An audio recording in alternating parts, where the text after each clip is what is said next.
सर्वप्रथमे आज पवित्र हरिकथा अवसर में उपस्थित थिबा पवित्र जगन्नाथ मंदिर प्रांगण रे समस्त श्रोता मंडली साधु सन्थ महात्मा महापुरुष जन माँ माने जो माने उपस्थित अच्छा आम समस्त भरी भरी धन्यवाद दूचु। हरे कृष्ण।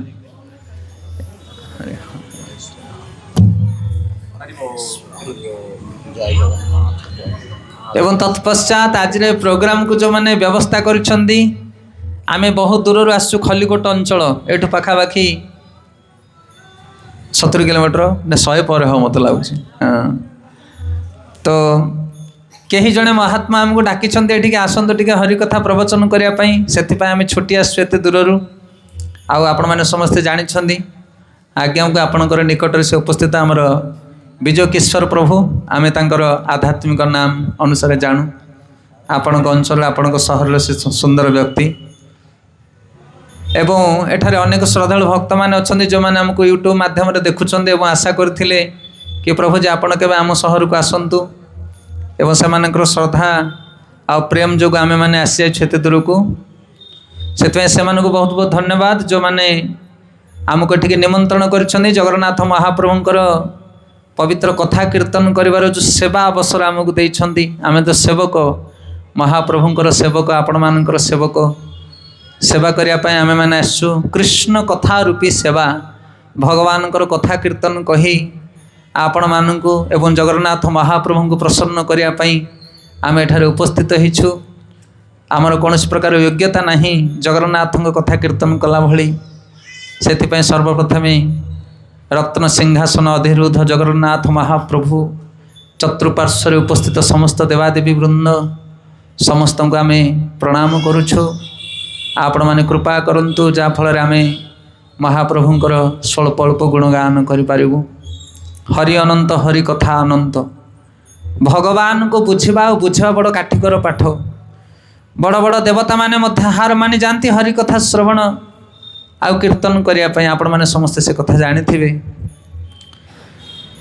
आमे तो साधारण जीव आम पाखे कौन योग्यता अच्छी जे आम जगन्नाथंकर गुणगान करिपरिबा किंतु जदि महाप्रभु कृपा करती साधु सन्थ वैष्णव माने कृपा करती ताहले आम भली अयोग्य जीव मध्य भगवान किसी गुणगान करिपरिबो। तेणु सर्वप्रथमे महाप्रभु एवं महाप्रभुंकर असंख्य भक्त अनंत कोटि वैष्णव वृंद मानकर चरण रे प्रार्थना करी आमे आज संध्यारे पवित्र जगन्नाथ कथा कीर्तन को आरंभ करने जाऊँ। जय जगन्नाथ। जय जगन्नाथ। भगवान कथा कीर्तन श्रवण कले कौन लाभ मिलिबो? हरि अनंत हरि कथा अनंत बड़ बड़ देवता महात्मा माने मध्य बुझी पारंते नहीं किंतु भगवान जाको कृपा करंती से माने बुझंती शुणंती कौन लाभ मिलिबो हरि कथा श्रवण कले? आ हरि कथा श्रवण करिवार योग्यता महिमा कौन? भगवत गीता रे भगवान कहउचंदी हे अर्जुन जन्म कर्म चमे दिव्यम एवं जो व्यति तत्व तत्ता देह पुनर्जन्म नाइति मामिति स्वर्जुन। जो माने मोर जन्म आ मोर कर्म विषय जानती बुझंती से माने भवसागर उद्धार पाई जानती। जन्म कर्म चमे दिव्यम मोर जन्म आ मोर कर्म होची दिव्य। रामचंद्र महाप्रभु जन्म ग्रहण कले भगवान कृष्णचंद्र आसिले भगवान असंख्य अवतार माने धरा पृष्ठ आविर्भाव होती किंतु आम तुम भाया से माने आसंती नहीं। महाप्रभुंकर जन्म और कर्म भगवान जो कर्म करते धराधाम रे आम भली कर्म करते सी आमे तो कर्म बंधन रे पड़ी कर्म करूँ निजर भोग लालसा नहीं कर्म करूँ संसार प्रति आसक्ति ही कर्म करूँ किंतु भगवान जगत रे किछि पाइबा वाला नहीं से आत्म काम तांकर किछि अभिलाष नहीं ए जगत रे से स्वयं संपूर्ण पूर्णमद पूर्णमिद पूर्णाद पूर्णमुदच्यते पूर्णस्य पूर्णमादाय पूर्णमेवावशिष्यते। भगवान होचंदी स्वयं संपूर्ण आमे अपूर्ण आमे सबले खोजुचे खाइबा दरकार वस्त्र दरकार या दरकार से दरकार किंतु भगवान को किछि लोड़ा नहीं। भगवान ए जगत को आसंती आम भली जीव मान को उद्धार करिया पई साधु सन्थ मान को पालन करिया पई सेति पई तांकर जन्म आ तांकर कर्म होची दिव्य। आ से भगवान जन्म आ कर्म को जो माने बुझी जानती से माने मध्य भवसागर उद्धार पाई जानती ए संसार जंजाल रे से माने फसंती नहीं। यदा यदा हि धर्मस्य ग्लानिर्भवति भारत अभ्युत्थानम् अधर्मस्य तदात्मनं सुजाम्यहम् परित्राणाय साधुना विनाशाय च दुष्कृतम् ଧର୍ମ ସଂସ୍ଥାପନାର୍ଥାୟ ସମ୍ଭବାମି ଯୁଗେ ଯୁଗେ ଯୁଗେ ଯୁଗେ। ଭଗବାନ ଯୁଗକୁ ଯୁଗ ଆସନ୍ତି। এই କଳି ଯୁଗରେ ମଧ୍ୟ ଭଗବାନ ଆସିଛନ୍ତି। ଆପଣମାନେ ଜାଣିଛନ୍ତି କେଉଁ ରୂପରେ ଆସିଛନ୍ତି? ସତ୍ୟ ଯୁଗରେ ଆସିଲେ, ତ୍ରେତୟା ଯୁଗରେ ଆସିଲେ, ଦ୍ୱାପର ଯୁଗରେ ଆସିଲେ, କଳି ଯୁଗରେ ମଧ୍ୟ ଆସିଲେ। ଭଗବାନ এই ଯୁଗରେ କେଉଁ ରୂପରେ ଆସିଛନ୍ତି, କେମିତି ସାଧୁ ସନ୍ଥମାନଙ୍କୁ ପାଳନ କରୁଛନ୍ତି, ସେ କଥା ଆମେ ଜାଣିପାରୁନି। ଯଦି ଆମେ ସତ୍ସଙ୍ଗକୁ ଆସିବା, ସାଧୁମାନଙ୍କର ସଙ୍ଗରେ ଗୀତା ଭାଗବତକୁ ପାଠ କରିବା, ତାହେଲେ ଆମେ ବୁଝିପାରିବା ଭଗବାନ କେମିତି ଜନ୍ମ ନେଇଛନ୍ତି, କଳି ଯୁଗରେ କ'ଣ କର୍ମ କରୁଛନ୍ତି, ଆଉ ତାଙ୍କର କୃପା ଆମେ ପାଇପାରିବା। ଜନ୍ମ କର୍ମ ଚମେ ଦିବ୍ୟମ୍, ଯେଉଁମାନେ ବୁଝନ୍ତି, ଯେଉଁମାନେ ଜାଣନ୍ତି। ଆଉ ଭଗବାନଙ୍କର କଥା ସମସ୍ତେ ବୁଝିପାରନ୍ତି ନାହିଁ, ଶୁଣିପାରନ୍ତି ନାହିଁ, ଜାଣିପାରନ୍ତି ନାହିଁ। କୋଟିଏରେ ଗୋଟିଏ ଲୋକ ଭଗବାନଙ୍କର କଥା ଶୁଣେ। ଗୀତାରେ ଭଗବାନ କହୁଛନ୍ତି ମନୁଷ୍ୟ ନାମ ସହସ୍ରେଷୁ, ମନୁଷ୍ୟ ନାମ ସହସ୍ରେଷୁ କଶ୍ଚିତ୍ ୟତତେ ସିଦ୍ଧୟେ ୟତତାମାପି ସିଦ୍ଧନମ୍ କଶ୍ଚିତ୍ ମତ ବ୍ୟତି ତତ୍ତ୍ୱତ। ହେ ଅର୍ଜୁନ, କୋଟିଏ କୋଟିଏ ମନୁଷ୍ୟମାନଙ୍କ ଭିତରୁ ଗୋଟିଏ ଲୋକ ଯେ ସିଦ୍ଧିପ୍ରାପ୍ତ ହୋଇଥିବ, ସିଦ୍ଧିପ୍ରାପ୍ତ ହୋଇଥିବା ମନୁଷ୍ୟ କୋଟିଏରେ ଗୋଟିଏ। ସିଦ୍ଧି ବୋଲେ କ'ଣ ଆଜ୍ଞା? ଏ ସିଦ୍ଧି କଥା ଛାଡ଼ନ୍ତୁ, ସେ ଭିତରି କଥା ଆମେ କହିବାନି। ବାହାର ସମାଜରେ ଯଦି ଆମେ ସିଦ୍ଧି କଥା କହିବା, ଯେ ସମସ୍ତ ଖରାପ ଜିନିଷକୁ ଛାଡ଼ି ଗୋଟେ ଭଦ୍ର ଲୋକଟିଏ ହେଇଥିବ, ସେଭଳିଆ ଭଦ୍ର ଲୋକ ଗୋଟେ ଖୋଜିବା କଳି ଯୁଗରେ ରେୟାର, ହଁ କି ନାହିଁ? ଖରାପ ଜିନିଷ କ'ଣ, ଭଲ ଜିନିଷ କ'ଣ ଆମେ ସମସ୍ତେ ଜାଣିଛେ। ମାଛ ମାଂସ, ନଶା, କୁ ଭାଷା, କୁ ସଙ୍ଗ, ଇଏ ସବୁ ତ୍ୟାଗ କରିଥିବା ଲୋକ ଗୋଟେ କଳି ଯୁଗରେ ମିଳିବା ବଡ଼ କଷ୍ଟ। ସତ ନା ନାହିଁ କହୁନାହାନ୍ତି? କୌଣସି ପ୍ରକାର ନଶା ପାନ ଯିଏ କରୁନଥିବ, କୌଣସି ପ୍ରକାର ନଶା ନାହିଁ, ଚା ବିଡ଼ି ପାନ ଗଞ୍ଜେଇ ସିଗାରେଟ୍ କିଛି ଖାଉନଥିବ, କେବେ ପାଟିରେ କୁ ଭାଷା କହୁନଥିବ, ଅନ୍ୟମାନଙ୍କର ନିନ୍ଦା କରୁନଥିବ, ଏଇଭଳିଆ ଗୋଟେ ଭଦ୍ର ଲୋକ ମିଳିବା ରେୟାର କଳି ଯୁଗରେ। ବହୁ ସାଧନା କରି ମଧ୍ୟ ଏତିକି ବାଟ ଲୋକ ପହଞ୍ଚିବାଟା ବଡ଼ କଷ୍ଟ। ଆମର ବୃନ୍ଦାବନରେ ଜଣେ ମହାତ୍ମା ଥାନ୍ତି, ମହାପୁରୁଷ ସାଧୁ ଜଣେ, ବୈଷ୍ଣବ ଜଣେ, ସନ୍ନ୍ୟାସୀ ଜଣେ, କହନ୍ତି ଆରେ କଳି ଯୁଗରେ ଭକ୍ତି କ'ଣ କରିବ, କୃଷ୍ଣ ପ୍ରେମ କ'ଣ ପାଇବ? ଏ କଳି ଯୁଗରେ ଯଦି ମାଛ ମାଂସ ଛାଡ଼ି ଜଣେ ଜଗନ୍ନାଥଙ୍କୁ ମୁଣ୍ଡିଆଟିଏ ମାରୁଛି ବଡ଼ କଥା। ଖରାପ ଜିନିଷଟେ ଛାଡ଼ିକି ଆମେ ଜୀବନରେ ଭଦ୍ର ଲୋକଟିଏ ହେଇପାରିବା ନାହିଁ। ଏ କଳିର ପ୍ରଭାବ ଏତେ ଶକ୍ତିଶାଳୀ। ମନ୍ଦ ସୁମନ୍ଦ ମତୟ ମନ୍ଦ ଭାଗ୍ୟ ହି ଉପଦ୍ରୁତ। ଏ କଳି ଯୁଗ ବଡ଼ ଭୟଙ୍କର ଯୁଗ। ସେଥିପାଇଁ ଜଣେ ଭଦ୍ର ଲୋକ, ସାଧୁ ଲୋକ, ସମସ୍ତ ପ୍ରକାର ବଦଭ୍ୟାସକୁ ପରିତ୍ୟାଗ କରିଥିବା ଲୋକ କଳି ଯୁଗରେ ମିଳିବା ବଡ଼ କଠିନ। ଆମେ ସିନା ଭଦ୍ରର ଚେହେରା, ଭଦ୍ରର ବେଶ ପୋଷାକ ପିନ୍ଧି ଦେଇଛେ, କିନ୍ତୁ ଆମ ଭିତରେ ଅସଂଖ୍ୟ ଅଭଦ୍ର ଗୁଣ ଭରି ରହିଛି। ସେଥିପାଇଁ ଭଗବାନ କହୁଛନ୍ତି କୋଟିଏରେ ଗୋଟିଏ ଲୋକ ଯେ ଭଦ୍ର ଲୋକ, ସମସ୍ତ ପ୍ରକାର ଦୂଷିତ ଭାବନାରୁ ମୁକ୍ତ ଜଣେ ସାଧୁ ପୁରୁଷ ମିଳିବା ବଡ଼ କଷ୍ଟ କଳି ଯୁଗରେ। ଆଉ ସେଇଭଳିଆ ଭଦ୍ର ଲୋକ ଯଦି 100 ଏକାଠି କରିବ, ସହସ୍ର ଭଦ୍ର ବ୍ୟକ୍ତିମାନଙ୍କୁ ଏକାଠି କରିବ, ତାହେଲେ ମୋର ଭଜନ କରିବା ଲୋକ ତା ଭିତରେ କୋଟିଏରେ ଗୋଟିଏ। ମନୁଷ୍ୟ ନାମ ସହସ୍ରେଷୁ କଶ୍ଚିତ୍ ୟତତେ ସିଦ୍ଧୟେ ୟତତାମାପି ସିଦ୍ଧନମ୍ କଶ୍ଚିତ୍ ମତ ବ୍ୟତି ତତ୍ତ୍ୱତ। ମୋତେ ସମସ୍ତେ ଭଜନ କରିପାରନ୍ତି ନାହିଁ, ମୋତେ ଜାଣିବା କାଠିକର ପାଠ। ତେଣୁ ଯଦି ଜଣେ ସାଧୁ ସଙ୍ଗରେ ବସେ, ସତସଙ୍ଗରେ ବସେ, ତାହେଲେ ସେ ଭଗବାନଙ୍କ ବିଷୟରେ ଉପଲବ୍ଧି କରିପାରିବ। ଭଗବାନଙ୍କୁ ଜାଣିବା ଏତେ ସହଜ କଥା ନୁହଁ। କହୁଛନ୍ତି ନା ମୁନି, ନା ଋଷି, ନା ସିଦ୍ଧ, ନା ଦେବତା, ନା ଅସୁର, ନା ଗନ୍ଧର୍ବ, କେହି ଭଗବାନଙ୍କୁ ଜାଣନ୍ତି ନାହିଁ। ତାହେଲେ କିଏ ଜାଣେ ଭଗବାନଙ୍କୁ? ନା ଯେଉଁମାନେ ଭଗବାନଙ୍କର ଭକ୍ତ, ସେମାନେ ଜାଣନ୍ତି ମୋତେ। ଭକ୍ତ୍ୟା ମାମ୍ ଅଭିଜାନାତି। ଗୀତାରେ ଭଗବାନ କହିଲେ ମୋର ଯିଏ ଭକ୍ତି କରେ, ମୋର ଯିଏ ସେବା କରେ, ସିଏ ମୋତେ ଜାଣେ। ତେଣୁ ଭକ୍ତ ସଙ୍ଗରେ ବସି ଯଦି ଆମେ ଭଗବାନଙ୍କର କଥା ଶୁଣିବା, ତାହେଲେ ଆମେ ଭଗବାନଙ୍କୁ ବୁଝିପାରିବା, ଜାଣିପାରିବା। ଏ କଳି ଯୁଗରେ ଭଗବାନ କେଉଁ ରୂପରେ ଆସିଛନ୍ତି? ଏ କାଳିଆ ଠାକୁର କିଏ? ଯାହାଙ୍କର ନୀତି ସେବା କରୁଛେ ଆମେ, ଚକା ଚକା ଆଖି, ଇଏ କିଏ? ଏଭଳିଆ ରୂପ କ'ଣ ପାଇଁ ହେଇଛନ୍ତି? ଇଏ କ'ଣ ସତରେ ଭଗବାନ? ଏ କଥା କହୁନାହାନ୍ତି କ'ଣ ପାଇଁ? ଚୁଗୁଲି କରୁଛନ୍ତି ଲୋକେ। ଓ ତମେ ଜଗନ୍ନାଥଙ୍କ ସେବା କରୁଛ, ଜଗନ୍ନାଥ ଖାଉଛନ୍ତି, ଯେଉଁ ନଡ଼ିଆ କଦଳୀ ନେଉଛ, କ'ଣ ମା ମାନେ ନଡ଼ିଆ କଦଳୀ ଯେଉଁ ଆଣୁଛ ଭଗବାନଙ୍କୁ ଭୋଗ ଲଗାଇବା ପାଇଁ, ଜଗନ୍ନାଥ ଖାଉଛନ୍ତି କି? ଆଉ ନାଇଁ ତ କ'ଣ ପାଇଁ ଜଗନ୍ନାଥଙ୍କୁ ଭୋଗ ଲଗାଉଛ? ସେ ତ କାଠ ପଥର, ସେ କ'ଣ ଜଗନ୍ନାଥ? ସେ ସତରେ କ'ଣ ଜଗତର ନାଥ? ଆମ ପାଖରେ ପ୍ରଶ୍ନର ଉତ୍ତର ନାହିଁ। ମାଆ ମାନେ ସବୁ ପୂଜା କରିକି ଯିବ ଘରୁ, ଘରକୁ ଗଲା ଆସିକି ନାତି ନାତୁଣୀ ମାନେ ଥିବେ, ପଚାରିବେ, କହିବେ ଜେଜେମା କୁଆଡ଼େ ଯାଇଥିଲୁ? ନା ଜଗନ୍ନାଥ ମନ୍ଦିରକୁ ଯାଇଥିଲୁ। ନା ତମେ ଯେଉଁ ପଲ୍ଲେ ଯାଉଛ ସେଠିକି କିଏ ଜଗନ୍ନାଥଙ୍କୁ ଦେଖିଛ? ହରିବୋଲ, କେହି ଦେଖିନ। ଖାଲି ଗୋଟେ କଳ୍ପନା, ଖାଲି ଅନ୍ଧବିଶ୍ୱାସ। ଅନ୍ଧବିଶ୍ୱାସ ଖାଲି। କେହି ଜଗନ୍ନାଥ ଭଗନ୍ନାଥ କିଛି ନାହାନ୍ତି ଜଗତରେ। ଆମେ ତିଆରି କଲେ ମନ୍ଦିର, ଆମେ ତିଆରି କଲେ ଦାରୁ ଦିଅ, ବସେଇ ଦେଲେ, କହିଲେ ଜଗନ୍ନାଥ କରିକି ପୂଜା କରୁଛେ। କି ଜଗନ୍ନାଥ କେଉଁଠି ଅଛନ୍ତି ହୋ? ତାଙ୍କୁ ବୁଝେଇବାର ଶକ୍ତି ଆମର ନାହିଁ। ଅଛି, ପ୍ରଶ୍ନର ଉତ୍ତର ଅଛି। କିଏ ଦେଖିଛ ଜଗନ୍ନାଥଙ୍କୁ କୁହ? ଆମେ କହୁଛୁ ଜଗନ୍ନାଥ ନାହିଁ। ତମେ କିଏ ଦେଖେଇ ପାରିବ ଆମକୁ ଜଗନ୍ନାଥ? ଯେବେ ନ ଦେଖିବ ଦୁଇ ନୟନେ ପରତେ ନ ଯିବ ଗୁରୁ ବଚନେ, ଆମକୁ ଦେଖା ଜଗନ୍ନାଥକୁ ଆମେ ବିଶ୍ୱାସ କରିବୁ। कि उत्तर दब आजिकल युवक पीढ़ी मानक युवती पीढ़ी मानक से कहीं जगन्नाथ को पूजा करूना कहीं जगन्नाथ को मानुना कौन उत्तर दब तुम उत्तर अच्छी सत्संग उत्तर अच्छी साधु संग कर तुम जापर भगवान विषय जेबे न देख दुई नयने परते न जीव गुरु वचन आम देखिले जगन्नाथ को विश्वास करूँ तुम देखिले विश्वास कर सबू जिन को देखीच तुम पवन को केते जण देखीच हाथ उठेल एठी हरिगल आए पवन को देखीच कि देखिन अच्छे ना नहीं केमिति अच्छी बोली कहच पवन को आम देखिना तथापि पवन अच्छे अमेरिका केते जण देखीच एठी हरिगल किए जाइछ कि अमेरिका अच्छे ना नहीं अमेरिका आमे जोड़ा देखिनु सेटा नहीं नाई सेमती नहीं आज्ञा बहुत किछि अच्छी आमर दृष्टिर परपार बहुत किछि अच्छी से बुझापी हेले सत्संग को आस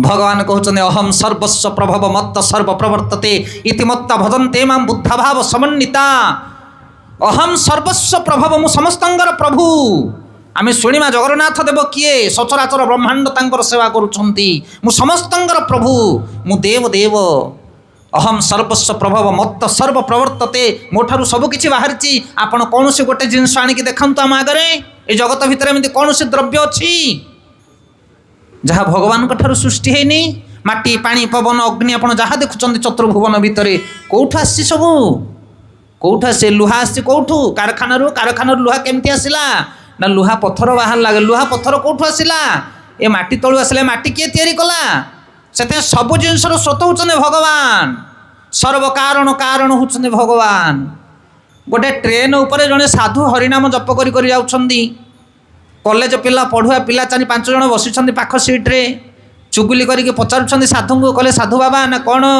ना टुपुर टुपुर कौन करुच जपमाली भितर पूरे कहीं माँ मैंने कई जप कर साधु कहले आम भगवान नाम जप करुचु कॉलेज पिला माने चुगुली कले कहले भगवान नाम हयो साधु बाबा तुम भगवान को देखीच ना खाली मने मने भावुच एमती चुगुली कथा कहले सबू तापर साधु बाबा कहले कहले अरे भगवान अच्छी ना कौन प्रमाण ना जगत को चलाउछंदी भगवान सकाल पाइले सूर्य उदय होची सन्ध्या अस्त होची खरा वर्षा शीत काकर पिलाटे जन्म हेले बालक होची तापर वयस्क होची तापर वृद्ध होची ये सब परिवर्तन किए करुची ना तासी सब हो जाउची ना रे बाबा तासी हवा वाला जगत रे किछि नाही किए गोटे करौची बोली होउची तासी कोठी कोन हेलानी हैं तुम गाँ को सप्लाय पानी आसुची ना हाँ आसुची ना सकाल समान 7टा बेलू पानी आउन हो जाऊँगी 2 घंटा पर बंद हो जाऊँगी केमी आसूँ केमी जाऊँगी ना तासी आसी बंद हो जाऊँगी ना किए गोटे वाल मुड़िया वाला अच्छे ना हरिगल आ सेमती वर्षा केमी हो ना तासी हो पुणी तासी किसी हुए ना किए गोटे वर्षा करिया वाला अच्छी बंद करिया वाला अच्छी ए संसार को चलैया वाला होछने भगवान कॉलेज पिला माने विश्वास कलेनी कले आमे जानिनु आमे भावछु सिंधी तासी सब चली आमको देखले आमे विश्वास करूँ तापरे साधु बाबा कहले कहले हरे टोका मांकड़ पिले मु कहूचे ट्रेनटा तासी चली ना कि अबांतर कथा कौच बाबाजी लोक तुम ही आ ट्रेनटा केमी तासी चलो ना जगतटा तासी चलुची आ ट्रेनटा तासी चले कौन हो गला तुम मत ड्राइवर को देखा कहबार से टोका मैंने कहले कहले टिकिए रही थो स्टेशन रे गाड़ी रहिले डबारू ओह्लैकी जा इंजिन पाखे ड्राइवर बसी देखा ना मुझे अपेक्षा करें मत यही नहीं का ये देखा ना सेमिति हो पार ना ड्राइवर को देखापी हेले टी अपेक्षा करिया को पड़ो स्टेशन रे गाड़ी रहिबो आम ओह्लैवा इंजिन पर्यंत दौड़िकी जा ता भीतर देखा ड्राइवर बसी साधु कहले अरे मु सेई कथा कहूची जमिति गोटे ट्रेन ड्राइवर को देखापी गोटे प्रोसेस अच्छी एठी देखा बोले देखई पारिबो नाही ट्रेन रहिबा दरकार स्टेशन ले धाईकी जिबा दरकार इंजिन बाटे गली के अन्य दरकार ताहले जाके ड्राइवर को देखिबो जदि ड्राइवरटा को देखापी एतिकी वेट करिया पड़ुची एतिकी प्रयास करिया पड़ुची ताहले जगत को चलैया वाला जे ताकू कोन एठी बसिकी देखिदबो ना कोन ताकू मध्य देखिबार गोटे प्रोसेस अच्छी से प्रोसेस को जे फॉलो करिवो से जगन्नाथ को देखिबो ना कौन से प्रोसेस ब्रह्मा जी कहले प्रेमांजन छुरित भक्ति विलोचनेन सन्थ सदैव हृदयेषु विलोकयन्ति जस्याम सुंदरम चिन्त्य गुणस्वरूप गोविंदमादि पुरुष तमहं भजामि कहले भगवान को भक्त माने साधु माने संत माने सब बेले देखुछन्ते 24 आवर 24 घंटा कोठी ना सबुठी सब जगार प्रेमांजन छुरित भक्ति विलोचनेन जे प्रेमर अंजन लगेब कालिया ठाकुर को भल पाइब ता दृष्टि भक्ति लोचन आसीज ଭକ୍ତ୍ୟା ମାମ୍ ଅଭିଜାନାତି, ଭକ୍ତି ଛଡ଼ା ମୋତେ କୌଣସି ଦୃଷ୍ଟିରେ କେହି ଦେଖିପାରିବେ ନାହିଁ। ବ୍ରହ୍ମାଜୀ କହୁଛନ୍ତି ଯେ ଭଗବାନଙ୍କୁ ଭଲ ପାଏ, ଭଗବାନଙ୍କ ସେବା କରେ, ଭଗବାନଙ୍କର ନାମ ନିଏ। ପ୍ରେମାଞ୍ଜନ ଛୁରିତ ଭକ୍ତି ବିଲୋଚନେନ ସନ୍ଥ ସଦୈବ ସବୁବେଳେ ବିଲୋକ୍ୟନ୍ତି ଦେଖନ୍ତି ହୃଦୟେଷୁ ଯଶ୍ୟାମ ସୁନ୍ଦର ଚିନ୍ତ ଗୁଣ ସ୍ୱରୂପ। ଶ୍ୟାମ ସୁନ୍ଦର ରୂପକୁ ଦେଖନ୍ତି, ବଡ଼ ସୁନ୍ଦର କମନୀୟ ରୂପ, ଯାହାକୁ ଦେଖିଲେ ମଣିଷ ପାଗଳ ହେଇଯାଏ। ମଦନ ମୋହନ ରୂପ, ମଦନକୁ ଯେ ମୋହିପାରେ ଯେଉଁ ରୂପ, ସେଇ ରୂପକୁ ଥରେ ଦେଖିବ କିଏ ନା ଜଣେ ଯଦି ଭକ୍ତି କରିବ। ସତ୍ୟ ଯୁଗରେ ହିରଣ୍ୟକଶିପୁ ପଚାରୁଛି ତାର ପୁତ୍ର ପ୍ରହ୍ଲାଦକୁ, ଆରେ ପ୍ରହ୍ଲାଦ ତତେ ପାହାଡ଼ ଉପରୁ ଛାଡ଼ିଦେଲି, ତଳେ ପଡ଼ିଲୁ, ତୋର କିଛି ହେଲାନି। ହୋଲିକା ନିଆଁ ଭିତରେ ପୁରେଇକି ମାରିବା ପାଇଁ ଚେଷ୍ଟା କଲା, ହୋଲିକା ସିନା ଜଳିଗଲା, ତୋ ଦେହ ଜଳିଲାନି। ହାତୀ ଚକୁଡ଼େଇ ଦେଲୁ, ସର୍ପାଘାତ କରେଇଲୁ, ଯେତେ ପ୍ରକାର ପ୍ରୟାସ କଲେ ତୁ ମରୁନୁ। କୋଉଠୁ ବଳ ପାଉଛୁ? ଏଇ ତ୍ରିଭୁବନରେ ଯେତେ ଦେବୀ ଦେବତା ମାନେ ଅଛନ୍ତି ସମସ୍ତେ ମୋତେ ଡରୁଛନ୍ତି। ମୁଁ ହିରଣ୍ୟକଶିପୁ ରାଜା ନୁହଁ, ମୁଁ ଭଗବାନ। ସବୁ ଦେବତା ମନ୍ଦିର ମାନଙ୍କରୁ ସବୁ ମୂର୍ତ୍ତି ବାହାର କରି ହିରଣ୍ୟକଶିପୁ ନିଜ ମୂର୍ତ୍ତିକି ବସେଇଥିଲା, କହୁଥିଲା ମୁଁ ଭଗବାନ। କହିଲା ମୋତେ ସମସ୍ତେ ଡରନ୍ତି, କିନ୍ତୁ ତୁ ଗୋଟେ 7 ବର୍ଷର ବାଳକ ପ୍ରହ୍ଲାଦ, ତୁ ମୋ ପୁଅ ଡରୁନୁ, କୋଉଠୁ ବଳ ପାଉଛୁ? ନା ହେ ପିତା, ତୁମେ ଯାହାଠୁ ବଳ ପାଉଛ ମୁଁ ତାଠୁ ବଳ ପାଉଛି। ସବୁ ବଳର ବଳିୟାନ ହେଉଛନ୍ତି ବିଷ୍ଣୁ। ନା ରେ ବିଷ୍ଣୁ କହନା, ମାରି ପକେଇବି, ସେ ବିଷ୍ଣୁ ଆମର ଶତ୍ରୁ। ନା ପିତା, ସମସ୍ତଙ୍କର ମିତ୍ର ହେଉଛନ୍ତି ବିଷ୍ଣୁ, ସେ ପରମ ପିତା। ନା କାହିଁ ତ ବିଷ୍ଣୁ? ନା ମୁଁ ବିଷ୍ଣୁ ଚତୁର୍ଦିଗରେ ପରିବ୍ୟାପ୍ତ, ସବୁ ଜାଗାରେ ମୋ ବିଷ୍ଣୁ ଅଛନ୍ତି। ନା ମୋତେ ତ ଦେଖାଯାଉନି, ନା ମୁଁ କିନ୍ତୁ ସବୁ ଜାଗାରେ ଦେଖୁଛି ବିଷ୍ଣୁଙ୍କୁ। ନା ଏ ଖମ୍ବ ଭିତରେ ଅଛି ତ ବିଷ୍ଣୁ? ନା ହଁ ଅଛନ୍ତି। ତାପରେ ହିରଣ୍ୟକଶିପୁ ଗୋଟେ ପାହାର ପକେଇଲା, ତା ଭିତରୁ ନରସିଂହଦେବ ପ୍ରକଟ ହେଲେ ଗୌର ପ୍ରେମାନନ୍ଦେ। ସେଥିପାଇଁ ଭଗବାନ ସବୁ ଜାଗାରେ ଅଛନ୍ତି। ଯିଏ ଭଗବାନଙ୍କୁ ଭକ୍ତି କରିବ ସେ ପ୍ରତିକ୍ଷଣ ଭଗବାନଙ୍କୁ ଅନୁଭବ କରିବ। ରସମ୍ ଅପ୍ସୁକନ୍ତ ପ୍ରଭାସ୍ମି ଶଶି ସୂର୍ଯ୍ୟସ୍ତ। ଭଗବାନ କହୁଛନ୍ତି ମୁଁ ହେଉଛି ଜଳ ଭିତରେ ରସ, ମୁଁ ହେଉଛି ଚନ୍ଦ୍ର ଆଉ ସୂର୍ଯ୍ୟମାର କିରଣ, ଜୀବର ଜୀବନ ହେଉଛି ମୁଁ, ପୁଣ୍ୟଗନ୍ଧ ପୃଥିବ୍ୟାଞ୍ଚ, ପୃଥିବୀର ଗନ୍ଧ ହେଉଛି ମୁଁ ନଥିବା ଜାଗା ହିଁ ଯୌଦ ଭୁବନରେ କେଉଁଠି ନାହିଁ, ସର୍ବତ୍ର ସର୍ବତ୍ର ବିଦ୍ୟମାନ ହେଉଛି ମୁଁ। କିନ୍ତୁ ଯେଉଁମାନେ ଭକ୍ତି କରିବେ ସେମାନେ ମୋତେ ଜାଣିବେ, ଭକ୍ତ୍ୟା ମାମ୍ ଅଭିଜାନାତି। ତେଣୁ ଆପଣମାନେ ଶ୍ରବଣ କରନ୍ତୁ ଏ ଜଗନ୍ନାଥଙ୍କର ଗୁଣଗାଥା। ଭକ୍ତମାନଙ୍କ ପାଖରେ ବସି ଯଦି ଗୀତା ଭାଗବତକୁ ଶ୍ରବଣ କରିବ ତାହେଲେ ପ୍ରତିକ୍ଷଣ ତୁମେ ଜଗନ୍ନାଥଙ୍କୁ ଅନୁଭବ କରିପାରିବ, ଜଗନ୍ନାଥଙ୍କର ଉପସ୍ଥିତିକି ପ୍ରାପ୍ତ ହୋଇପାରିବ। আরে যাও ভাগবত পঢ় বৈষ্ণবর স্থানে, যাও ভাগবত পঢ় বৈষ্ণবর স্থানে, একান্ত আশ্রয় করি চৈতন্য চরণে, একান্ত আশ্রয় করি চৈতন্য চরণে। যাও ভাগবত পঢ় বৈষ্ণবর স্থানে, যাও পঢ় বৈষ্ণবর স্থানে, একান্ত আশ্রয় করি চৈতন্য চরণে, একান্ত আশ্রয় করি চৈতন্য। যাও ভাগবত পঢ় বৈষ্ণবর স্থানে, সাধু সন্ଥ ବୈଷ୍ଣବମାନଙ୍କ ପାଖରେ ବସିକି ଭାଗବତ ପଢ଼, ତାହେଲେ ବୁଝିପାରିବ ପ୍ରକୃତରେ ଜଗନ୍ନାଥ କେଉଁଠି ଅଛନ୍ତି, ପ୍ରକୃତରେ କଳିଯୁଗରେ ଭଗବାନ କେଉଁ ରୂପରେ ଆସିଛନ୍ତି, ସବୁକିଛି ବୁଝିପାରିବେ ଆପଣମାନେ। କଳିଯୁଗରେ ଭଗବାନ ଅଛନ୍ତି, ଯେଉଁମାନେ ସାଧୁ ସନ୍ଥ ମହାତ୍ମା ବିଜ୍ଞ ପ୍ରାଜ୍ଞ ବ୍ୟକ୍ତିମାନେ ବୁଝିପାରନ୍ତି ଆଉ ତାଙ୍କର ସେବା କରନ୍ତି। ଭଗବାନ ରାମଚନ୍ଦ୍ର ଯେତେବେଳେ ଥିଲେ ସେତେବେଳେ ରାବଣ ଆଦି ଅସୁରମାନେ ଭଗବାନଙ୍କୁ ବିଶ୍ୱାସ କରୁନଥିଲେ। ଭଗବାନ କୃଷ୍ଣଚନ୍ଦ୍ର ଯେତେବେଳେ ଥିଲେ ସେତେବେଳେ କୌରବ ବଂଶୀମାନେ, ସେମାନେ ଦୁର୍ଯ୍ୟୋଧନ ଆଦି ଭାଇମାନେ ବିଶ୍ୱାସ କରୁନଥିଲେ ଭଗବାନଙ୍କୁ। ସେଥିପାଇଁ ଏହି କଳିଯୁଗରେ ମଧ୍ୟ ଭଗବାନ ଅଛନ୍ତି, କିନ୍ତୁ ଅସୁର ପ୍ରକୃତିର ଲୋକମାନେ ଭଗବାନଙ୍କୁ କେବେ ବିଶ୍ୱାସ କରନ୍ତି ନାହିଁ। ଅଭିଜାନାତି ମା ମୃଢ଼ା ମନୁଷ୍ୟତନୁମାଶ୍ରିତମ୍ ପରମ ଭାବ ମଜାନନ୍ତ ମମ ଭୂତ ମହେଶ୍ୱର। ଗୀତାରେ ଭଗବାନ କହୁଛନ୍ତି ଅବଜାନନ୍ତି ମା ମୃଢ଼ା, ଯେଉଁମାନେ ମୃଢ଼ ଅସୁର ପ୍ରକୃତିର ବ୍ୟକ୍ତି ସେମାନେ ମୋତେ ବୁଝିପାରନ୍ତି ନାହିଁ। ମମ ଭୂତ ମହେଶ୍ୱର, ମୁଁ ହେଉଛି ଜଗତର ଈଶ୍ୱର, ମହେଶ୍ୱର ମୁଁ। ପରମ ଭାବ ମଜାନନ୍ତ ମମ ଭୂତ ମହେଶ୍ୱର, ମୋର ଯେଉଁ ପରମ ଭାବ ସର୍ବଶ୍ରେଷ୍ଠତ୍ୱ ଭଗବତ୍ତା ତାକୁ ଏ ଜଗତରେ ମୃଢ଼ମାନେ ବୁଝିପାରନ୍ତି ନାହିଁ। କିନ୍ତୁ ସାଧୁ ସନ୍ଥମାନେ ମୋର ମହିମାକୁ ଜାଣନ୍ତି ଏବଂ ମୋ ଚରଣରେ ଶରଣ ନିଅନ୍ତି। ସେଥିପାଇଁ କଳିଯୁଗରେ ଭଗବାନ କାଳିଆ ଠାକୁର, ଭଗବାନ ଜଗନ୍ନାଥ କେଉଁ ରୂପରେ ଅଛନ୍ତି? ଏ ଜଗନ୍ନାଥ କ'ଣ ସତରେ ପରମେଶ୍ୱର, ସତରେ ଭଗବାନ ଇଏ? କଳିଯୁଗରେ ଭଗବାନ କେଉଁ ରୂପରେ ଆସିଲେ? ସାଧୁ ସନ୍ଥ ମହାତ୍ମାମାନେ ଶାସ୍ତ୍ରରେ ବର୍ଣ୍ଣନା କରାଯାଇଛନ୍ତି। ଆପଣମାନେ 10 ଅବତାର ବିଷୟରେ ଶୁଣିଥିବେ। 10 ଅବତାର ଭାଗବତରେ 24 ଅବତାର ବିଷୟ ବର୍ଣ୍ଣନା କରାହେଇଛି। ଆଉ ସୁକଦେବ ଗୋସ୍ୱାମୀ କହୁଛନ୍ତି ଖାଲି 24 ଅବତାର ନୁହଁ, ସହସ୍ର ଅବତାର ଅଛନ୍ତି ଭଗବାନଙ୍କର, ଅସଂଖ୍ୟ ଅବତାର। ଅବତାର ସିନା ଏତେ, କିନ୍ତୁ ଅବତାରୀ ଜଣେ। ଅବତାରୀ କିଏ? ହରିବୋଲ। ସବୁ ଅବତାର। ଏ ଯେତେ 10 ଅବତାର ଆଦି ଅବତାର ଆମେ ଶୁଣୁଛେ ଏ ସମସ୍ତେ ଅବତାର। ଅବତାରୀ କିଏ? କାହାଠାରୁ ଏ ଅବତାର ମାନେ ସୃଷ୍ଟି ହନ୍ତି? ମୂଳ କୃଷ୍ଣ କିଏ? ମୂଳ ଭଗବାନ କିଏ? ଯାହାଠାରୁ ସମସ୍ତ ଅବତାର ମାନେ ଆସନ୍ତି ସେ ହେଉଛନ୍ତି କୃଷ୍ଣ। ଏତେ ଚାଂସ କଲା ପୁଂସ କୃଷ୍ଣସ୍ତୁ ଭଗବାନ ସ୍ୱୟଂ ଇନ୍ଦ୍ର ଐରି ବ୍ୟାକୁଳ ଲୋକେ ମୃଢ଼ୟନ୍ତି ଯୁଗେ ଯୁଗେ। ସୁଖଦେବ ଗୋସ୍ୱାମୀ ଭାଗବତରେ କହୁଛନ୍ତି ଏତେ ଚ ଅଂଶ କଲା ପୁଂସ। ଏ ଯେଉଁ ସବୁ ତୁମେ ଅବତାର ମାନଙ୍କୁ ଦେଖୁଛ ମାନେ ହେଉଛନ୍ତି ଅଂଶ ଭଗବାନଙ୍କର, କଳା ଅଂଶ, ଅଂଶର ଅଂଶ। କିନ୍ତୁ କୃଷ୍ଣ ହେଉଛନ୍ତି ସ୍ୱୟଂ ଭଗବାନ। କେଶବ ଧୃତ ମୀନ ଶରୀର, କେଶବ ଧରିଲା ମୀନ ଶରୀର। କେଶବ ଧୃତ ଭୃଗୁପତି ରୂପ, କେଶବ ଧରିଲେ ଭୃଗୁପତି ରୂପ। କେଶବ କିଏ? କେଶବ କିଏ? କେଶବ ହେଉଛନ୍ତି କୃଷ୍ଣ। ସେଥିପାଇଁ ଆଦି ପୁରୁଷ ହେଉଛନ୍ତି କୃଷ୍ଣ। ଆଉ ଏ କଳିଯୁଗରେ ଭଗବାନ କୃଷ୍ଣ କେଉଁ ରୂପରେ ଆସିଛନ୍ତି? এই ଜଗନ୍ନାଥ ରୂପରେ ଆସିଛନ୍ତି। ପ୍ରମାଣ କ'ଣ? ନା ଆମର ଜଗନ୍ନାଥ ଷ୍ଟକମରେ ଆଚାର୍ଯ୍ୟମାନେ ଲେଖୁଛନ୍ତି କଦାଚିତ୍ କାଳନ୍ଦୀ ତଟ ବିପିନ ସଙ୍ଗୀତ କରବ। କଦାଚିତ୍ କାଳନ୍ଦୀ ତଟ বিপিন সঙ্গীত করব। মুদা ভিরে নারী বদ নকবল স্বাদ মধুপ। মুদা ভিরে নারী বদ নকমল স্বাদ মধুপ।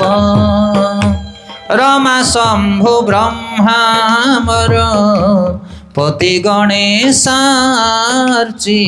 পদ। রমা শম্ভু ব্রহ্মামর পতি গণেশার্চিত পদ। জগন্নাথ স্বামী নয়ন পথগামী ভবতু মে ভবতু মে। জগন্নাথ স্বামী নয়ন পথগামী ভবতু মে ভবতু মে। তো কলিযুগরে জগন্নাথ মহাপ্রভু হচ্ছেন স্বয়ং কৃষ্ণ। যে সত্য যুগরে নরসিংহ রূপে আসলে, যে ত্রেতয়ারে রামচন্দ্র রূপে আসলে, যে দ্বাপরের ভগবান স্বয়ং কৃষ্ণ বলরাম রূপে আসলে, সেই কলিযুগরে কালিয়া ঠাকুর রূপে আসছেন। সেটাই জগন্নাথ কিয়ে? জগন্নাথ হচ্ছেন স্বয়ং কৃষ্ণ। কদাচিত কালন্দী তট বিপিন সঙ্গীত করব। কদাচিত মানে কেবে কেবে, কালন্দী তট মানে যমুনা কূল, কালন্দী তট যেটি কালীয় রহুলা কালন্দী। কালন্দী তট বিপিন, বিপিন মানে ঘঞ্চ জঙ্গল। কদাচিত কালন্দী তট বিপিন সঙ্গীত করব। মুদা ভিরি নারী বদন কমলা স্বাদ মধুপ। ଯିଏ ଅନେକ ଗୁଡ଼ିଏ ଗୋପ ରମଣୀମାନଙ୍କ ସହିତ କାଳନ୍ଦୀ ତଟର ବିପିନ ଜଙ୍ଗଲ ଭିତରେ ମୁଦାଭିରୀ ନାରୀ ଗୋପୀମାନଙ୍କର ଅଧର ଅମୃତକୁ ଆସ୍ୱାଦନ କରୁଥିଲେ, ସେହି ଜଗନ୍ନାଥ ସ୍ୱାମୀ ମୋର ନୟନ ପଥର ପଥିକ ହୁଅନ୍ତୁ। ତାହେଲେ ଜଗନ୍ନାଥ କିଏ? ଯାହାଙ୍କର ପୂଜା କରୁଛେ, ଆରାଧନା କରୁଛେ, କୋଟି କୋଟି ଓଡ଼ିଶାର ଲୋକମାନେ, ସାରା ପୃଥିବୀର ଜଗତବାସୀମାନେ ଆଜି ଜଗନ୍ନାଥ ମହାପ୍ରଭୁଙ୍କୁ ସର୍ବେଶ୍ୱର ଭାବରେ ଗ୍ରହଣ କରୁଛନ୍ତି। ଦେଶ ବିଦେଶ ସବୁ ଜାଗାରେ ଆଜି ଜଗନ୍ନାଥଙ୍କର ସେବା ଚାଲିଛି। ଇସ୍କନ ତରଫରୁ ଶିଳ ପ୍ରଭୁପାଦଙ୍କର କୃପାରୁ ହଜାର ହଜାର ନୁହଁ କୋଟି କୋଟି ଲୋକମାନେ ନିଜର ଇଷ୍ଟ ଭାବରେ ଜଗନ୍ନାଥଙ୍କୁ ଗ୍ରହଣ କରିଛନ୍ତି। ଏଇ ଜଗନ୍ନାଥ କିଏ? ନା ଇଏ ହେଉଛନ୍ତି କୃଷ୍ଣ, ଯେ କେବେ କେବେ କାଳନ୍ଦୀ ତଟର ବିପିନ ଜଙ୍ଗଲ ଭିତରେ ଗୋପୀମାନଙ୍କର ଅଧରମୃତ ଆସ୍ୱାଦନ କରୁଥିଲେ। ସେଇ ପ୍ରଭୁ ଜଗନ୍ନାଥ କାଳିଆ ଠାକୁର ରୂପରେ ଆଜି ବିଦ୍ୟମାନ ଅଛନ୍ତି, ସେ ଭଗବାନ କୃଷ୍ଣ। ଆଉ ତାଙ୍କର ସେବା କିଏ କିଏ କରୁଛନ୍ତି? ନା ରମା ଶମ୍ଭୁ ବ୍ରହ୍ମା ଅମରପତି ଗଣେଶାର୍ଚିତ ପଦ। এই জগତରେ যে ଜଗନ୍ନାଥଙ୍କ ସେବା କରେ ତାକୁ 33 କୋଟି ଦେବୀ ଦେବତା ସେବା କରିବା ଦରକାର ନାହିଁ। ସେଥିପାଇଁ ସମସ୍ତଙ୍କର ଘରେ ଜଗନ୍ନାଥଙ୍କର ବିଗ୍ରହ ରହିବା ଦରକାର। ସମସ୍ତେ ଜଗନ୍ନାଥଙ୍କୁ ନିଜର ଇଷ୍ଟ ଭାବରେ ଗ୍ରହଣ କରିବା ଦରକାର। ଶାସ୍ତ୍ରରେ ବର୍ଣ୍ଣନା କରାଯାଇଛି, ଯେମିତି ଗୋଟେ ଗଛ ମୂଳରେ ପାଣି ଦେଲେ ଡାଳ ଡାଳ ପତ୍ର ପୁଷ୍ପ ସବୁ ପ୍ରଫୁଷ୍ଠିତ ହୋଇଯାଏ, ସେଇଭଳି ଭାବରେ ଜଗନ୍ନାଥ ହେଉଛନ୍ତି ଆଦି ମୂଳ। ତାଙ୍କର ସେବା କଲେ 33 କୋଟି ଦେବୀ ଦେବତା ପ୍ରସନ୍ନ ହୋଇଯାଆନ୍ତି। ରମା ବୋଲନ୍ତେ ଲକ୍ଷ୍ମୀ। ଭଗବାନଙ୍କର କିଏ କିଏ ସେବା କରୁଛନ୍ତି ଜଗନ୍ନାଥଙ୍କର ଦେଖନ୍ତୁ। रमा शंभु ब्रह्मा अमरपति गणेशार्चित पदो। रमा माने लक्ष्मी। ये जगत रे समस्त लक्ष्मी पूजा करने इच्छा करती, हाँ कि नहीं? हाँ, लक्ष्मी पूजा आगे हम कौन पाई? कारण लक्ष्मी कृपा दरकार, माने समस्त को धन दरकार। धनर अधिकारिणी देवी होचंदी लक्ष्मी। किंतु लक्ष्मी गोटे ना हूँ चंचला। चंचला माने से भारी चंचल। एईने तुम घरे थे आउ टे देखला तुम घर बाहर के आउ कड़े पलि से लक्ष्मी की कहीं धरिकी रखिपारे ना। समस्ते चाहती धन दरकार, किंतु धन क्या हाबुड़े पड़ेनि। हरिबोल। से जी बुद्धिमान लोक से जगन्नाथ सेवा कर, कारण जगन्नाथ जी सेवा कर लक्ष्मी ताकू छाड़ी कुआड़े जापरे ना। थरे जगन्नाथ और लक्ष्मी दुई जन जाकर डिबेट चलला। लक्ष्मी कहते हे प्रभु तमें खाली भक्त बस्तल सीना होच, किंतु कौन तुमर भक्ति उड़ीज जदि मुझे जो पहुँचबी। हरि बोल। हाँ, जुआटे नोट सियाड़े भोट, तुमको कहीं पचारे। तापर जगन्नाथ देव कहले ठीक अच्छे दिने परीक्षा करनवा। दुई जन जाक थे बाहर लक्ष्मी जगन्नाथ देखला आसको रास्तार गोटे सबको कांधे की बाहक मैंने जाऊँगी राम नाम सत्य हरिनाम सत्य कही। नियम हूँ कौन? नियम हूँ जदि सबको कांधरे धरिच श्मशान न आसला पर्यंत बाटर रखा कथा नुह। जगन्नाथ कहते लक्ष्मी को कहले लक्ष्मी तुम टे करामती देखाओ ना। कौन करामती ना? टे तुम पैसा टे पकाओ स्वर्ण मोहर टे देखा कौन हो परीक्षा करवा आज लक्ष्मीर शक्ति कौन। तापर माँ लक्ष्मी कौन कले हाथ को एमती देखईदे सागे सागे सुना मोहरा ठन ठन ठन ठन हो गली पड़ा। ये जो शब धरिकी जाऊे चारिपटे जाक से शब बाहक मैंने देखुं रे कौन पड़ा कौड़ उपरू देखला सु खाली सुना मोहर जाक। हरिबोल। ये जो शब बाहक मैंने जाऊे से आगू पछक नेले किए नहांती से सबको थोईदे सब गोटे कि अंडाड़ी के अंटरी पुरिया लगिले। आए पैसा जो कि धर्म अधर्म पचारूँ से कौन बुझीपार ना नहीं? से धर्म अधर्म बोलिकी सब पैसा गोटे लगिले। तापर जगन्नाथ कहते सत्य लक्ष्मी तुमर कृपार आ प्रभाव कहले न सरे। देख धन को देखिए लोके धर्म छाड़देले। तापर जगन्नाथ कहते अच्छा लक्ष्मी ये समस्ते तो पैसा गंठिले कर मझे जो गोटे शोचे लंबा है कि हरिबोल सी तो कहीं गोटौनी तार कौन दरकार ना तार पकटी ना कौन आज्ञा। लक्ष्मी कहते प्रभु बुझीपारे ना लक्ष्मी ये जेते धन थिले मध्य जदि भितर जीवन नथिबो से धन को कामर। से मनुष्यर जीवन हूँ मु ता भितर नारायण नाहंती। कौन बुझीपारे? से नारायण नथिबा धन की कामर। आज लोकों पाखरे बहुत धन अच्छी किंतु सेमानक पाखरे नारायण नाहंती। आ जो मानक पाखरे नारायण नाहंती से लक्ष्मी नुह, से होचने अलक्ष्मी। जो धन को लेकिन आम मद्य मांस भोजन करुचे, जो धन द्वारा आम अन्न मानक अपकार करुचे, अन्न मान को कष्ट दौचे, से धन लक्ष्मी नुह। जो लक्ष्मी जगन्नाथ सेवार लगे, अन्नर उपकार लगे, भगवान को सेवार लगे, साधु सन्थ मान सेवार लगे, से हूँ लक्ष्मी। आम कहूँ बहुत धन अच्छे मो पाखे, ये धन नुह। ये कि धन हो तुमर? ये धन तुमर थिला ना रहिबो ना? ये 2.5 दिनिया संपत्ति। से लक्ष्मी जदि पाइबा इच्छा अच्छी जीवन में ताले जगन्नाथ सेवा कर, नहले ये जो धन रखीचे ये सब कुआड़े उड़ी पड़ब ठिकाना ना। आम जो पाठ पढ़ुल 6ष्ठ 7म क्लास रे गोटे इंग्लिश पुस्तक थिला 10 स्टोरी 10टा गप। ता भितर गोटे स्टोरी थिला फूड एंड गोल्ड। फूड माने खाद्य आ गोल्ड माने कौन? गोल्ड माने सुना। इले गोटे लोक से कौन करे ना देवतांकर आराधना करे। थरे बहुत जोर आराधना करके कहला कहला प्रभु आ संभाली होनी भारी दरिद्र आ दयाकोरी आपण देखा दियंतु। ओडिया गोटे गीत बाहर नाला प्रभु देखा दे पुले कौन पुले पुले टंका दे। प्रभु आसीगले कहले कौन दरकार बापा एत उच्छन कहीं डाकुच ना? प्रभु एत दरिद्र बंचु ना कौन दरकार तोते कह। ये तो कलिजुगिया मुंड। कहला कौन मागिबी? जिते बड़ चेक मागिले सरीज हाँ कि नहीं? आ लक्ष माग 5 लाख माग कोटिए माग जिते टंका मागिले सरी सरीज। कहला एमती गोटे भगवान को मागिबी जिनस जमी सरबनी खाइले बोहिले। कहला प्रभु जदि कृपा करिवो ताहले मते एई वर दियो जहाँ छुई देवी सब सुना हो। तापर तथास्तु करदेले देवता अंतर्ध्यान हो गले। ये लोक भारी आनंद। कहला जहाँ हो गोटे बर पाई आम अंचल मो भाया धन्य आउ किए रही ना। जहाँ छुईबी सुना हम। घरे कंसा बासन थाली गिना ताटिया खट आलमिरा पेड़ी जहाँ थिला टेबुल चियारी कांथ बाड़ चाल टीण घर सब छुईदेला। हरिगल। बर्तमान घर द्वार सब सुवर्णपुरी हो गला। रावण भाया बसिला ना नहीं? कहला आम अंचल मो भली धनी किए ना।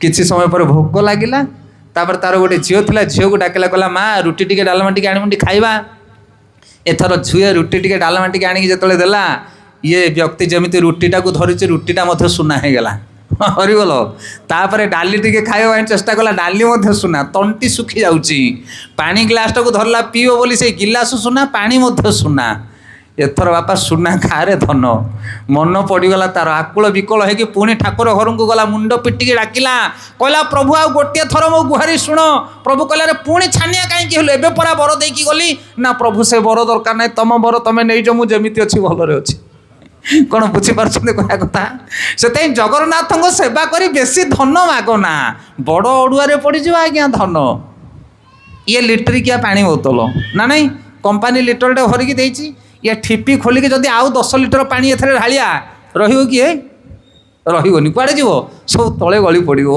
से जगन्नाथ जानी तुमको केतिकी धन दरकार मापी चुपिकी जाकू जी धन भगवान देइछंदी ताठू अधिक आशा करिवो अधर्म उपार्जित धन करिवो ताहले बहु विपदरे तुम भागीदार हो से प्रथमे भगवान जगन्नाथ सेवा करो जगन्नाथ सेवा माने कौन सकाळ पाइले नड़िया कदली धूप दीप आणिकी ठेली पेलिकी मंदिर भितर पशिकी पूजा करवा ना ना ना जगन्नाथ सर्वश्रेष्ठ सेवा हूँ परोपकार तप्यंती लोकतापेन साधव प्राय सुजना परमाराधना तद्धि पुरुषाय अखिलात्मन शिव जो सागर मंथन समय जाकि विष को पान कर भागवतम उत्तम श्लोक वर्णना करा जायछि परमेश्वर अखिलात्मा भगवान विष्णु को प्रसन्न करने तुम चाहूच नड़िया कदली धूप दीप देकी पूजा कर ये कि आराधना प्रकृत में जगन्नाथ खुशी हमें केतेबेले ना तप्यंती लोकतापेन साधव प्राय सूचना साधु सन्थ माने अन्यर दुख को देखि सहन कर पारते नहीं जी अन्यर मंगल चिंता करे सी हूँ साधु से अन्न को कष्ट दे धन रोजगार करने चेष्टा करना जगन्नाथ कदापि प्रसन्न हेबे नहीं सावधान से लक्ष्मी दरकार जगन्नाथ सेवा कर सतमार्ग करे जाओ सत्कर्म करो तुमको जी दरकार से धन तुमको मिल जाओ से धन बंचापी चेष्टा करो 4 प्रकार लोक अच्छा जगत में ध्यान देकी शुणु प्रथम प्रकार लोक प्रबल परिश्रम करेंगे धन रोजगार करेंगे किंतु से धन द्वारा ना निजे खुशी हेबे ना परिवार लोक खुशी हे ना जगत में कहार मंगल हम ताले से धन कुआड़े जीव हरिगल आई जो खटी खाटिकी पैसा रोजगार करे से पैसा कुआड़े जीव सब हाटिकी जीव कौन बुझीपार खटिबे प्रबल पैसा रोजगार करेंगे किंतु ना पैसा नहीं निजर मंगल ना पिला छुआंकर मंगल ना जगत में मंगल कहार मंगल हेनी किंतु परिश्रम बहुत करेंगे से सबुठ निम्न वर्गर लोक आउ टिके भल लोक अच्छा टिके बुद्धिया से माने भी परिश्रम करेंगे धन रोजगार करेंगे कहे मो छुआ मो पिला मो माइप मो घर मो परिवार भल रुहतु आउ जगत भासी जाऊ बुझीपार्छन्ति से वर्गर लोक कलिजुगे अच्छा धर्म अधर्म विचार करेंगे ना जगत भासी जाऊ तांको पकटी सबा गरम थी दरकार से एमानकु टिके बुद्धिया जगत भासी जाऊ कि निज परिवार कथा देखिए तांकुठ आउ टिके भद्र लोक अच्छा जो मैंने निजर मंगल चिंता करेंगे निज परिवार निज घर कथा मंगल चिंता करेंगे किंतु अन्यर जमी अमंगल न हुए से प्रति सर्वदा दृष्टि देवे से माने होचंदी तृतीय स्टेप्र लोक अच्छी किसी लोक अच्छा धर्मपरायण व्यक्ति किंतु सर्वश्रेष्ठ व्यक्ति होचंदी सेही माने जो माने जीवन में अक्लांत परिश्रम करेंगे किंतु निजर मंगल केबे चिंता करिपारिबे नाही सर्वदा अन्यर मंगल पाई जीवनटा को प्रयास करुथिबे सेमानकु साधु कुहा जाए कौन बुझीपारे साधु माने लंबा दाढ़ी बड़ जटा मोटा माल लंबा तिलक आकु साधु कुहा जाए ना साधुर गुण आचरण व्यवहार चिंता चेतना भावना कार्य ताकु साधु कुहा जाए पुलिस खोल पके देखि गोटे रोल बाड़ी धरदेले किए पुलिस हो जीवनी आज्ञा पुलिस गवर्नमेंट बैच दरकार ट्रेनिंग दरकार कौन बुझीपार कि नहीं ताहले सी पुलिस से साधु किए ना जा पाखे ट्रेनिंग थी अभ्यास थी कार्य थी भावना थी से माने होचंदी साधु आ से माने जगन्नाथ प्रिय से आमे अनेक जगार कहू ये वेशभूषा ये परिपाटी ये केवल आमे पुलिस परिचय पाई पिंधिचु किंतु प्रकृत में गुण व्यवहार रहिबा दरकार मनुष्य पाखरे शिवंकर किसी आवश्यक नथिला ଶିବସାଗର ମନ୍ଥନରେ ପାର୍ଟିସିପେଟ୍ କରିନଥିଲେ, ତାଙ୍କର କିଛି କାମ ନଥିଲା, ଦେବତା ଅସୁରମାନେ ଭିଡ଼ାଭିଡ଼ି ହେଉଥିଲେ। କିନ୍ତୁ ଯେତେବେଳେ ବିପଦ ପଡ଼ିଲା ସେତେବେଳେ ଶିବ ଯାଇକି ପହଞ୍ଚିଲେ, କାରଣ ଦେବତା ଓ ଅସୁରମାନଙ୍କ ବିପଦକୁ, ଜଗତର ବିପଦକୁ ଶିବ ସହନ କରିପାରିଲେ ନାହିଁ। ସେ ହେଉଛନ୍ତି ବୈଷ୍ଣବ। କହିବା ପ୍ରସଙ୍ଗ ହେଉଛି ଏହା କି ଯଦି ଲକ୍ଷ୍ମୀ ଦରକାର ତୁମକୁ ତାହେଲେ ଜଗନ୍ନାଥଙ୍କର ସେବା କର। ଆଉ ପ୍ରକୃତରେ ଜଗନ୍ନାଥଙ୍କର ସେବା କ'ଣ? ଅଖିଳାତ୍ମନ, ଅନ୍ୟମାନଙ୍କର ଯେଉଁମାନେ ମଙ୍ଗଳ ସାଧନ କରନ୍ତି, ଜଗତର ମଙ୍ଗଳ ପାଇଁ ଯେଉଁମାନେ ଜୀବନ ନିର୍ବାହ କରନ୍ତି, ସେମାନେ ହେଉଛନ୍ତି ଜଗନ୍ନାଥଙ୍କର ପ୍ରିୟ। ଜଗନ୍ନାଥ ସେମାନଙ୍କୁ ଗୋଟିଏ କ୍ଷଣ ଛାଡ଼ିକି ରହିପାରନ୍ତି ନାହିଁ। କୌରବମାନେ ସବୁବେଳେ ଚେଷ୍ଟା କରୁଥିଲେ ପାଣ୍ଡବମାନଙ୍କୁ ମାରିଦେବା ପାଇଁ, ବିଭିନ୍ନ ପ୍ରକାର ଷଡ଼ଯନ୍ତ୍ର ରଚନା କରୁଥିଲେ। କିନ୍ତୁ ପାଣ୍ଡବମାନେ, ଯୁଧିଷ୍ଠିର ମହାରାଜ ସବୁବେଳେ ସେମାନଙ୍କୁ ଭାଇ ବୋଲି ଦେଖୁଥିଲେ। ବସୁଧୈବ କୁଟୁମ୍ବକମ୍, ଅଜାତ ଶତ୍ରୁ, ତାଙ୍କର କେହି ଶତ୍ରୁ ନଥିଲେ, ସେ ସମସ୍ତଙ୍କୁ ମିତ୍ର ଭାବରେ ଗ୍ରହଣ କରୁଥିଲେ ଏବଂ ସବୁବେଳେ କୌରବମାନଙ୍କର ମଙ୍ଗଳ ଚିନ୍ତା କରୁଥିଲେ। ଯେଉଁମାନେ ନିଜ ଶତ୍ରୁକୁ ମଧ୍ୟ ମିତ୍ର ଦୃଷ୍ଟିରେ ଦେଖନ୍ତି, ଯେଉଁମାନେ ନିଜର ଶତ୍ରୁକୁ ମଧ୍ୟ ମିତ୍ର ଦୃଷ୍ଟିରେ ଦେଖନ୍ତି, ସେମାନଙ୍କୁ ଜଗନ୍ନାଥ ଛାଡ଼ିକି ରହିପାରନ୍ତି ନାହିଁ। କିନ୍ତୁ ଆମେ ତ ଆମର ମିତ୍ରକୁ ଶତ୍ରୁ ବନେଇ ଦେଇଛେ, ଆମେ ଆମର ବାପା ମାଆଙ୍କୁ ପରିତ୍ୟାଗ କରିଛେ, ଭାଇ ଭାଇ ଭିତରେ ଝଗଡ଼ା, ସ୍ୱାମୀ ସ୍ତ୍ରୀ ଭିତରେ ଝଗଡ଼ା, ପିତାମାତା ଭିତରେ ଝଗଡ଼ା। କି ଜଗନ୍ନାଥ ପ୍ରେମୀ ତମେ? ଜଗନ୍ନାଥ ତୁମକୁ ଭଲ ପାଇବେ ଧୂପ ଦୀପ ନଡ଼ିଆ କଦଳୀ ନେଇକି, ଏଇଥିରେ ତୁମେ ପ୍ରସନ୍ନ କରିପାରିବ ନାହିଁ ଆଜ୍ଞା। ସାଧୁର ହୃଦୟ ଦରକାର। ଜଗନ୍ନାଥଙ୍କୁ ଖୁସି କରାଇବା ଏଟେ ସହଜ କଥା ନୁହେଁ। ଜଗତରେ କୌଣସି ଦ୍ରବ୍ୟ ନାହିଁ ଯାହା ନେଇକି ତୁମେ ଜଗନ୍ନାଥଙ୍କୁ ଖୁସି କରାଇଦେବ।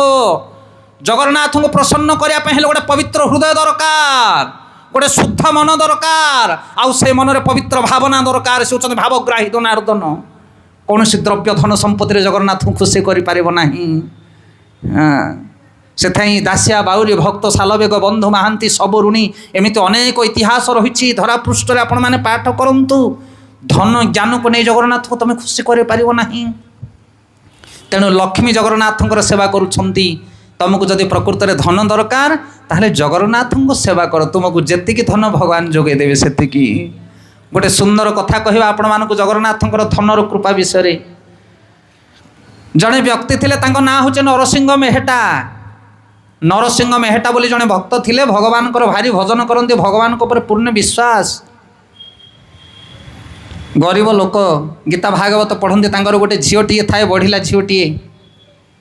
ତାଙ୍କ ପତ୍ନୀ ସବୁବେଳେ କହେ, ଆଏ ଜଗନ୍ନାଥ ଜଗନ୍ନାଥ ହେଉଛ, ଝିଅର ବଢ଼ିଲା ଝିଅ, ବୟସ ହେଲାଣି, ତାକୁ ବାହାସାହା କରିବା ଟିକେ କ'ଣ ବ୍ୟବସ୍ଥା କରୁନ? ନା ରେ, ଜଗନ୍ନାଥ ଅଛନ୍ତି, ମୁଁ ମୋ କର୍ମ କରୁଛି, ମହାପ୍ରଭୁ ସବୁ ବୁଝିଦେବେ ନିଶ୍ଚିତ ଭାବରେ। ଦିନକର ଘଟଣା, ଗୋଟେ ପ୍ରସ୍ତାବ ଆସିଲା ଝିଅ ପାଇଁ। ପତ୍ନୀ ହଁ କରିଦେଇଛନ୍ତି, ଆଉ 5-6 ଦିନ ରହିଲା ବାହାଘର। ଇଏ କ'ଣ କଲେ କହିଲେ, ଇଏ ତ ଲୋକ ଶୁଣିବାର ନାହିଁ, ଇଏ ନରସିଂହ ମେହେଟା ଖାଲି କେଉଁଠି ଗୀତା, କେଉଁଠି ଭାଗବତ, କେଉଁଠି ଜଗନ୍ନାଥଙ୍କ କଥା କରି କରି ତା ଦିନ ଗଲାଣି। ସ୍ତ୍ରୀ ଲୋକଟି କ'ଣ କଲା, ବାପ ଘରୁ ଆଣିଥିବା ସୁନା ଗାହଣୀ ଗଣ୍ଠି ଯାହା ଥିଲା ସବୁ ବାହାର କଲା, ନରସିଂହ ମେହେଟାଙ୍କୁ ଦେଲା, କହିଲା ଶୁଣ, ଏଇଟାକୁ କାନିରେ ବାନ୍ଧିକି ଯାଅ, ହାଟରେ ବିକ୍ରି କରିବ ସୁନା ଅଳଙ୍କାର, ଝିଅ ପାଇଁ ଶାଢ଼ୀ ଚୁଡ଼ି କ'ଣ କ'ଣ ଟିକେ ଧରିକି ଆସ, ତାକୁ ବାହାଘର ହେବ, 3-4 ଦିନ ବାକି ରହିଲା। ଏଇ କଥା ଶୁଣିଲା ପରେ ନରସିଂହ ମେହେଟା କାନିରେ ଗଣ୍ଠି ପକାଇକି ସୁନା ଅଳଙ୍କାର ଧରିକି ଗଲେ ମାର୍କେଟକୁ, ବିକ୍ରି କରିବେ, ହାଟରେ ସଉଦା ନେଇକି ଆସିବେ। ଗଲା ଆସିକି ବାଟରେ ଦେଖାହେଇଛି ଭାଗବତ ସପ୍ତାହ ଚାଲିଛି। ଭାଗବତ ସପ୍ତାହ, ସାଧୁ ସନ୍ଥମାନେ ଯିବା ଆସିବା କରୁଛନ୍ତି, ମାଇକି ଲାଗିଛି, ଟେଣ୍ଟ ବନ୍ଧା ହେଇଛି। ଇଏ ତ ସେଇ ପ୍ରେମୀ ଲୋକ, ଭାଗବତ ପ୍ରେମୀ ଲୋକ ପଶିଗଲା ତା ଭିତରେ। ଦେଖିଲା ସେ ଆଙ୍କୁ ଯେତେବେଳେ ଦେଖିଲେ, ଭକ୍ତକୁ ଭକ୍ତ ଦେଖିଲେ ଆନନ୍ଦ, ଆଉ 2 ଜଣ ଯାକ ସେଠୁ ଆନନ୍ଦରେ କଥାବାର୍ତ୍ତା ହେଲେ, ଭକ୍ତମାନେ ସାଙ୍ଗ ହେଇଗଲେ। ତା ଭିତରେ ପ୍ରବଚନ ଚାଲିଥାଏ, ହରି କଥା କୀର୍ତ୍ତନ, ଦିନ ରାତି 24 ଘଣ୍ଟା ଭକ୍ତମାନଙ୍କ ଭିତରେ ରହି ରହିକିରି 6-7 ଦିନ ଅତିବାହିତ ହୋଇଗଲା ତାର। ହରି ବୋଲ। ତାପରେ 7 ଦିନ ଯେତେବେଳେ ସରିଲା, ଭାଗବତ ସପ୍ତାହ ସରିଲା, ନରସିଂହ ମେହେଟା ବାହାରକୁ ଆସିଲା, ଆସୁକୁ ତା କାନି ଗଣ୍ଠି ପଡ଼ିକି ରହିଛି। ହରି ବୋଲ। କ'ଣ ଅଛି ତା ଭିତରେ? ସୁନା ଅଳଙ୍କାର। କହିଲା, ଆରେ କେଡ଼େ କଥା ହେଲା, ଝିଅର ବାହାଘର ଆଉ 4 ଦିନ ବାକି ଥିଲା, ଏବେ ତ କ'ଣ 7 ଦିନ ଅତିବାହିତ ହୋଇଗଲାଣି। କେମିତି ମୋ ଝିଅ ବାହା ହେଇଥିବ, ମୋ ପତ୍ନୀ କ'ଣ କରୁଥିବ, ଆଉ ମାର୍କେଟକୁ କ'ଣ ଯିବ, ବାହୁଡ଼ିଲା ଘରକୁ। ବିଳି ବିଳି ହେଇକି ଘର ମୁହଁରେ ଯେତେବେଳେ ପହଞ୍ଚିଛି, ଗାଁ ପାଖରେ ପହଞ୍ଚୁ ପହଞ୍ଚୁ ଗାଁର ଲୋକମାନେ କହୁଛନ୍ତି, ଆରେ ନରସିଂହ ମେହେଟା, କେତେ ଧନ ରଖିଥିଲୁ, କି ଭୋଜି ଭାତ ଦେଲୁ, ଖାଇ ଖାଇକିରି ଆମେ ସବୁ ଆନନ୍ଦିତ, କେତେ ସମ୍ପତ୍ତି ଲୁଚେଇକି ରଖିଥିଲୁ, ଝିଅକୁ କେତେ ଜାଣି ଯୌତୁକ ଦେଲୁ। ଇଏ ଖାଲି ଉପରକୁ ତଳକୁ ଅନଉଥାଏ, ଆରେ ମୋତେ କହୁଛନ୍ତି ନା ଆଉ କାହାକୁ କହୁଛନ୍ତି ଇଏ? ହରିବୋଲ। ଯାଇକି ଘର ଭିତରେ ଯେମିତି ପଶିଛି, ତା ସ୍ତ୍ରୀ ହାତଟାକୁ ଧରିକି ବସେଇଦେଲା, କହିଲା, ହଇ ଏ ବସୁନ, କାହିଁକି ଖାଲି ଏପଟ ସେପଟ ହେଉଛ? 4-5 ଦିନ ହେଲାଣି ବସିବା ଉଠିବା ତୁମେ ଜାଣୁନ, ଖାଲି ଝିଅ ଝିଅ ଝିଅ ଝିଅ ହେଉଛ, ଝିଅ ତ ଗଲା, ଏଥର ଥୟ ହେଇକି ବସ। ନରସିଂହ ମେହେଟା ବସି ପକାଇଲା, ମୁଣ୍ଡରୁ ଝାଳ ବୋହି ପଡ଼ୁଛି ଖାଲି ଥପ ଥପ ହେଇକି। ତା ସ୍ତ୍ରୀ ପଚାରୁଛି, କହୁଛି କ'ଣ ଆଣିବି କୁହ, ଗଣ୍ଡେ ଖାଇକି ଶାନ୍ତିରେ ବସ ଟିକେ। ଝିଅ ବାହା ହେଲା, ସମସ୍ତେ ଖୁସି, ସମସ୍ତେ ଆନନ୍ଦ। କେତେ ଜିନିଷ ରଖିଥିଲ, କେତେ କୁଆଡ଼ୁ ପଠେଇଲ, ଆହା। ନରସିଂହ ମେହେଟା କହୁଛି, ପଠେଇଲି, ଜିନିଷ କୁଆଡ଼ୁ ଆସିଲା କ'ଣ ନା, କାହିଁ ପଠେଇଥିଲ ଯେଉଁ କେତେ ଜିନିଷ ସବୁ ଭାର ସମ୍ଭାର ଆସିକି ସବୁ ବଣ୍ଟା ହେଲା। ସେ ନରସିଂହ ମେହେଟା କରିକି ଅନେଇଥାଏ, ନା ସତରେ ନା ଆଉ କ'ଣ ମିଛରେ, କ'ଣ ନଜାଣିଲା ଭଳିଆ କଥା କହୁଛ। କେତେ ଅଳଙ୍କାର, କେତେ ଜାନି ଯୌତୁକ, କେତେ କ'ଣ ଜିନିଷ ଦିଆଗଲା, କେତେ ଭୋଜି ଭାତ ହେଲା, କେତେ ପନିପରିବା ଡାଲି ଚାଉଳ ପଠେଇଥିଲ ନା ରେ, କିଏ ପଠେଇଲା, କିଏ ଭୋଜି, କ'ଣ ଇଏ ନରସିଂହ ମେହେଟା କିଛି ଜାଣିପାରୁନି। ତା ପତ୍ନୀ କହୁଛି, କ'ଣ ଏମିତି ବିଲେଇକି ଅନୁଛ, ତମେ କିଛି ଜାଣିନ ନା। ଆରେ ଜାଣିବି କ'ଣ, ହେଇଠି ପୁରା କାନିରେ ଗଣ୍ଠି ପକେଇଛି, ଅଳଙ୍କାର ତୁ ଯାହା ଦେଇଥିଲୁ ହେଇଠି ଯେମିତି ସେମିତି ବନ୍ଧା ହେଇଛି। 7 ଦିନ ଭାଗବତ କଥା ଶୁଣିକି ମୁଁ ଆସୁଛି, ମୁଁ ତ କିଛି ପଠେଇନି। ପତି ପତ୍ନୀ 2 ଜଣ ଯାକ ବସିକି ଚିନ୍ତା କରୁଛନ୍ତି, ତାହେଲେ ପଠେଇଲା କିଏ? ହରିବୋଲ, କିଏ ପଠେଇଲା? ତମେ ପଠେଇଥିଲ କି ଚାନ୍ଦା କରି ଗାଁ ଲୋକ? କିଏ ପଠେଇଲା? ସେଥିପାଇଁ ଯାହା କଥା ଶୁଣୁଥିଲା ନରସିଂହ ମେହେଟା ସିଏ ପଠେଇଲା। ସତତ ଚିନ୍ତୟତେ ମାମ୍ ଯେ ଜନା ପରିପାସତେ ତେଷା ନିତ୍ୟଭିଯୁକ୍ତାନାଂ ଯୋଗାକ୍ଷମଂ ବହାମି ଅହମ୍। ଗୀତାରେ ଭଗବାନ କହିଲେ, ଯିଏ ମୋତେ ସତତ ଚିନ୍ତା କରୁଛି ତା କଥା ମୁଁ ବୁଝୁଛି। ପୁରୀ ଧାମରେ ଗୀତା ପଣ୍ଡା କଥା ଆପଣମାନେ ଜାଣିଥିବେ, ଅନେକ ଇତିହାସ ଭରି ରହିଛି। ତେଣୁ ଜଗନ୍ନାଥଙ୍କର ଯିଏ ସେବା କରିବ ତାକୁ କେବେ ଲକ୍ଷ୍ମୀର ଅଭାବ ରହିବ ନାହିଁ। କଳି ଯୁଗରେ ଭଗବାନ ଜଗନ୍ନାଥ ହେଉଛନ୍ତି କାଳିଆ ଠାକୁର ସ୍ୱୟଂ, ଆଉ କଳି ଯୁଗରେ ଚୈତନ୍ୟ ମହାପ୍ରଭୁ ହେଉଛନ୍ତି ଭଗବାନ କୃଷ୍ଣଙ୍କର ଅବତାର। ଆରେ ବ୍ରଜେନ୍ଦ୍ର ନନ୍ଦନ ଯେଇ ଶଚୀସୁତ ହୋଇଲା ସେଇ, ବ୍ରଜେନ୍ଦ୍ର ନନ୍ଦନ ଯେଇ ଶଚୀସୁତ ହୋଇଲା ସେଇ, ବଳରାମ ହୋଇଲା ନିତାଇ, ଆହା ବଳରାମ ହୋଇଲା নিতাই। আরে পাপি তপি যত ছিল হরি নামে উধারিল, পাপি তপি যত ছিল হরি নামে উধারিল, তারো সাক্ষী জগাই মধাই, আহা তারো সাক্ষী জগাই মধাই। কলিযুগরে যোড়িয়ে অবতার কথা কহিলি, গোটে হলে জগন্নাথ দেব স্বয়ং কৃষ্ণ কদাচিত কালন্দী তট, আউ কলিযুগরে দ্বিতীয় অবতার হচ্ছেন চৈতন্য মহাপ্রভু। যেতবে রাম লে সেতবে পরশুরাম মধ্য ଥିଲେ। ଗୋଟିଏ ଯୁଗରେ ଅନେକ ଅବତାର ସେମ୍ ଟାଇମ୍ ଆସନ୍ତି। ସେଥିପାଇଁ ଏ କଳି ଯୁଗରେ ଭଗବାନ ଚୈତନ୍ୟ ମହାପ୍ରଭୁ ହେଉଛନ୍ତି କୃଷ୍ଣଙ୍କର ଅବତାର। ବ୍ରଜେନ୍ଦ୍ର ନନ୍ଦନ ଯେଇ ଶଚୀସୁତ ହୋଇଲା ସେଇ, ବଳରାମ ହୋଇଲା ନିତାଇ, ପାପି ତପି যত ছিল হরি নামে উদ্ধারিল, তার সাক্ষী জগাই মধাই। সে বহুত গহন লীলা চৈতন্য চরিতামৃতর কথা। চৈতন্য মহাপ্রভু আসছেন হরিনামକୁ নেই। কলি যুগরে যে হরিনামକୁ গ্রহণ করিব তার উদ্ধার হয়ে যাব, বেড়া পার হয়ে যাব। কলি যুগরে হরিনাম ছড়া অন্য মার্গ ନାହିଁ আজ্ঞা। ভক্তি 9 প্রকার, শ্রবণ কীর্তন বিষ্ণু স্মরণ পাদ সেবন অর্চন বন্দন দাস্য সাংখ্য আত্মনিবেদন। এই 9 হরি ভক্তি ভিতর নাম সংকীর্তনটা হচ্ছে শ্রেষ্ঠ। কলি যুগরে নাম জপ করা পড়ব। চৈতন্য মহাপ্রভু আনিছেন হরিনাম। আউ খালি নাম জপ কলে হবনি, সবুলে জগন্নাথ মহাপ্রসাদ খাইব। এইঠিকি আসলে তুলসী পত্রের পানি টিকে পকাই দিকে মুন্ডিয়া মারিদেলে হবনি আজ্ঞা। যাহা রোষেই করছ ঘরে তাকে তুলসী পকাইকি ভগবান ভোগ লগাইকি খাইব। জগন্নাথ মহাপ্রসাদ খাইব আউ হরিনামକୁ କରିବ। 2টা ଜିନିଷ ଯଦି ପ୍ରତିଦିନ କରିବ ତାହେଲେ କଳିଯୁଗରୁ ଉଦ୍ଧାର ପାଇଯିବ। ୟତ କରୋସି ୟତ ସ୍ନାସି ୟତ ଜୁହୋସି ଯଦାତି ଯତ ଯତ ତପସ୍ୟା ଶିକନ୍ତ ତତ୍କରୋସି ମଦର୍ପଣ। ଯାହା କରୁଛ, ଯାହା ଖାଉଛ, ଯାହା ଚିନ୍ତା କରୁଛ ସବୁ ମୋତେ ଅର୍ପଣ କର। ହରି ବୋଲ। ସେ ପୁରା ଜଗତର ନାଥ, ସେ ପୁରା ସ୍ୱାମୀ ଜଗନ୍ନାଥ ସ୍ୱାମୀ। ଆଉ ସ୍ୱାମୀ ତୁଳସୀ ପତ୍ର ପକାଇକି ମନ୍ଦିର ଭିତରେ ଖାଉଛି, ତମେ ସ୍ତ୍ରୀ ହେଇକି କେମିତି ଯାଇକି ବାହାରେ ଫାଷ୍ଟ ଫୁଡ଼ ଖାଉଛ? ହରି ବୋଲ। ଚିକେନ ମଟନ କେମିତି ତମେ ଉଡ଼ୁଛ? ତମେ କି ସ୍ୱାମୀ, ତମେ କି ସ୍ତ୍ରୀ ହେଇଛ? যে জগন্নাথଙ୍କୁ স্বামী বলে গ্রহণ করে তাঁকু উচ্ছিষ্ট সবুলে খায়ে, তাঁকু নদেই সে একা খাইপারে না, সে স্ত্রী। সেথায় সেই স্বামীকে আমি ছাড়িছে বলি এই জগতের আমি 12 দ্বার শুন্ডি পুন্ডা হইকি বুলুছে। যে সেই স্বামীকে গ্রহণ করিব তার এই জগতের কিছু অভাব রহবে না। সেথায় চৈতন্য মহাপ্রভুঙ্কর জনে ভক্ত লে, তাঁক না হচ্ছে শ্রীবাস। শ্রীবাস অঙ্গনের কীর্তন লাগে। নদিয়া নবদ্বীপরে আপনার যদি যাই শ্রীবাস অঙ্গন দেখবে। শ্রীবাসକୁ চৈতন্য মহাপ্রভু কৌন, আরে গৃহস্থ লোক তু, পিলা ছুয়া ঘর সংসার তোর অছি, চাকরি বাকরি কিছু না, কুয়াড়ু রোজগার হচ্ছে, সংসার কেমিতি চালুছি? শ্রীবাস কৌন, মু তালি বাড়াইকি হরিনাম করুছি। এই তালি বাড়াইকি হরিনাম কলে ভগবান যাহা দরকার মতো দিয়ে দেউছেন। চৈতন্য মহাপ্রভু খুশি হয়ে গেলে, আশীর্বাদ দেলে, কলে বাপুরে লক্ষ্মী সাঁতাণী যদি ভিকারী ভায়া, লক্ষ্মী সাঁতাণী যদি ভিকারুণী ভি কটরা ধরি ভিক মাগନ୍ତି, তথাপি তো ঘরু কেবে সম্পত্তি অভাব রহবনি। সেটাই জগন্নাথঙ্কর যে নাম করନ୍ତି, জগন্নাথঙ্কর যে ভক্তি করନ୍ତି, লক্ষ্মী সাঁতাণী সেমানଙ୍କଠାରୁ কেবে দূরে যাতে না। সেথাই যে জগন্নাথঙ্কর সেবা করନ୍ତି, ধ্যানপূর্বক মনোনিবেশ করি সর্বেশ্বর ভাবে জগন্নাথଙ୍କୁ ମାନନ୍ତି, आउ धन रोजगार करने कथा से चिंता करने दरकार नहीं। लक्ष्मी सांताणी तांको छाड़ी कुआडे जाई परिबे नहीं। लक्ष्मी तापर किए रमा शंभु। शंभु बोले शिव। आजिकल शिव मंदिर में भारी भिड़ कहीं कहले कारण शिव होचंदे अकर्मे कर्मदायक। भाग्य नथियो पुओ पुओ मिल जिवो, चाकरी नथियो चाकरी मिल जिवो। हरि बोल। से शिव मंदिर में भारी भिड़ अकर्मे कर्मदायक। किंतु ध्यान देकी शुणु शिवंकर पूजा करके तुम सब पाइब सत किंतु भोग करिपारिबो नाही। आपण कहिबे एमिति कोन पई ना कारण शिव ठाकुर को से डिपार्टमेंट दि जाइछि। जेतिक बाउली चाउलिया लोक सब तुम पाखे पहुँचे तांको कंट्रोल करिवो तमे। देखुन इतिहास को जदि देखिबा शिवंकर पूजा करके बहुत बड़ बड़ असुर माने बहुत बर पाइछंती किंतु सफल केही नांती। खाली शिव को नुह यही जगतर तुम जो देवादेवी सेवा करुच कर जेते बर पाउच पाओ किंतु जगन्नाथ सेवा न कले कार उद्धार हो पार नहीं। शिवंकर पूजा करके गोटे असुर बर पाइला ता ना हूँ भस्मासुर। कौन ता ना भस्मासुर। शिवंठ बर पाइला कहला हे शिव ठाकुर एमती गोटे बर दियो मत ना कौन बर तोते दरकार ना जा मुंडे हाथ पकई सी पोड़ी सफा हो। असुर मानकर बुद्धि भाया ये भाया बर तांको दरकार। अमर हेबी एतिकी धन रोजगार करी एठी मु बड़ पोस्ट हो अधिकारी बनीजी ये भाया बर जगन्नाथ लोक मैंने मागती नहीं। जो मैंने भगवान विष्णुकर पूजा करती विष्णु भक्त जो मैंने से मैंने थर्ड क्लास बर केबे मागिबे ना ये घृण्य बर।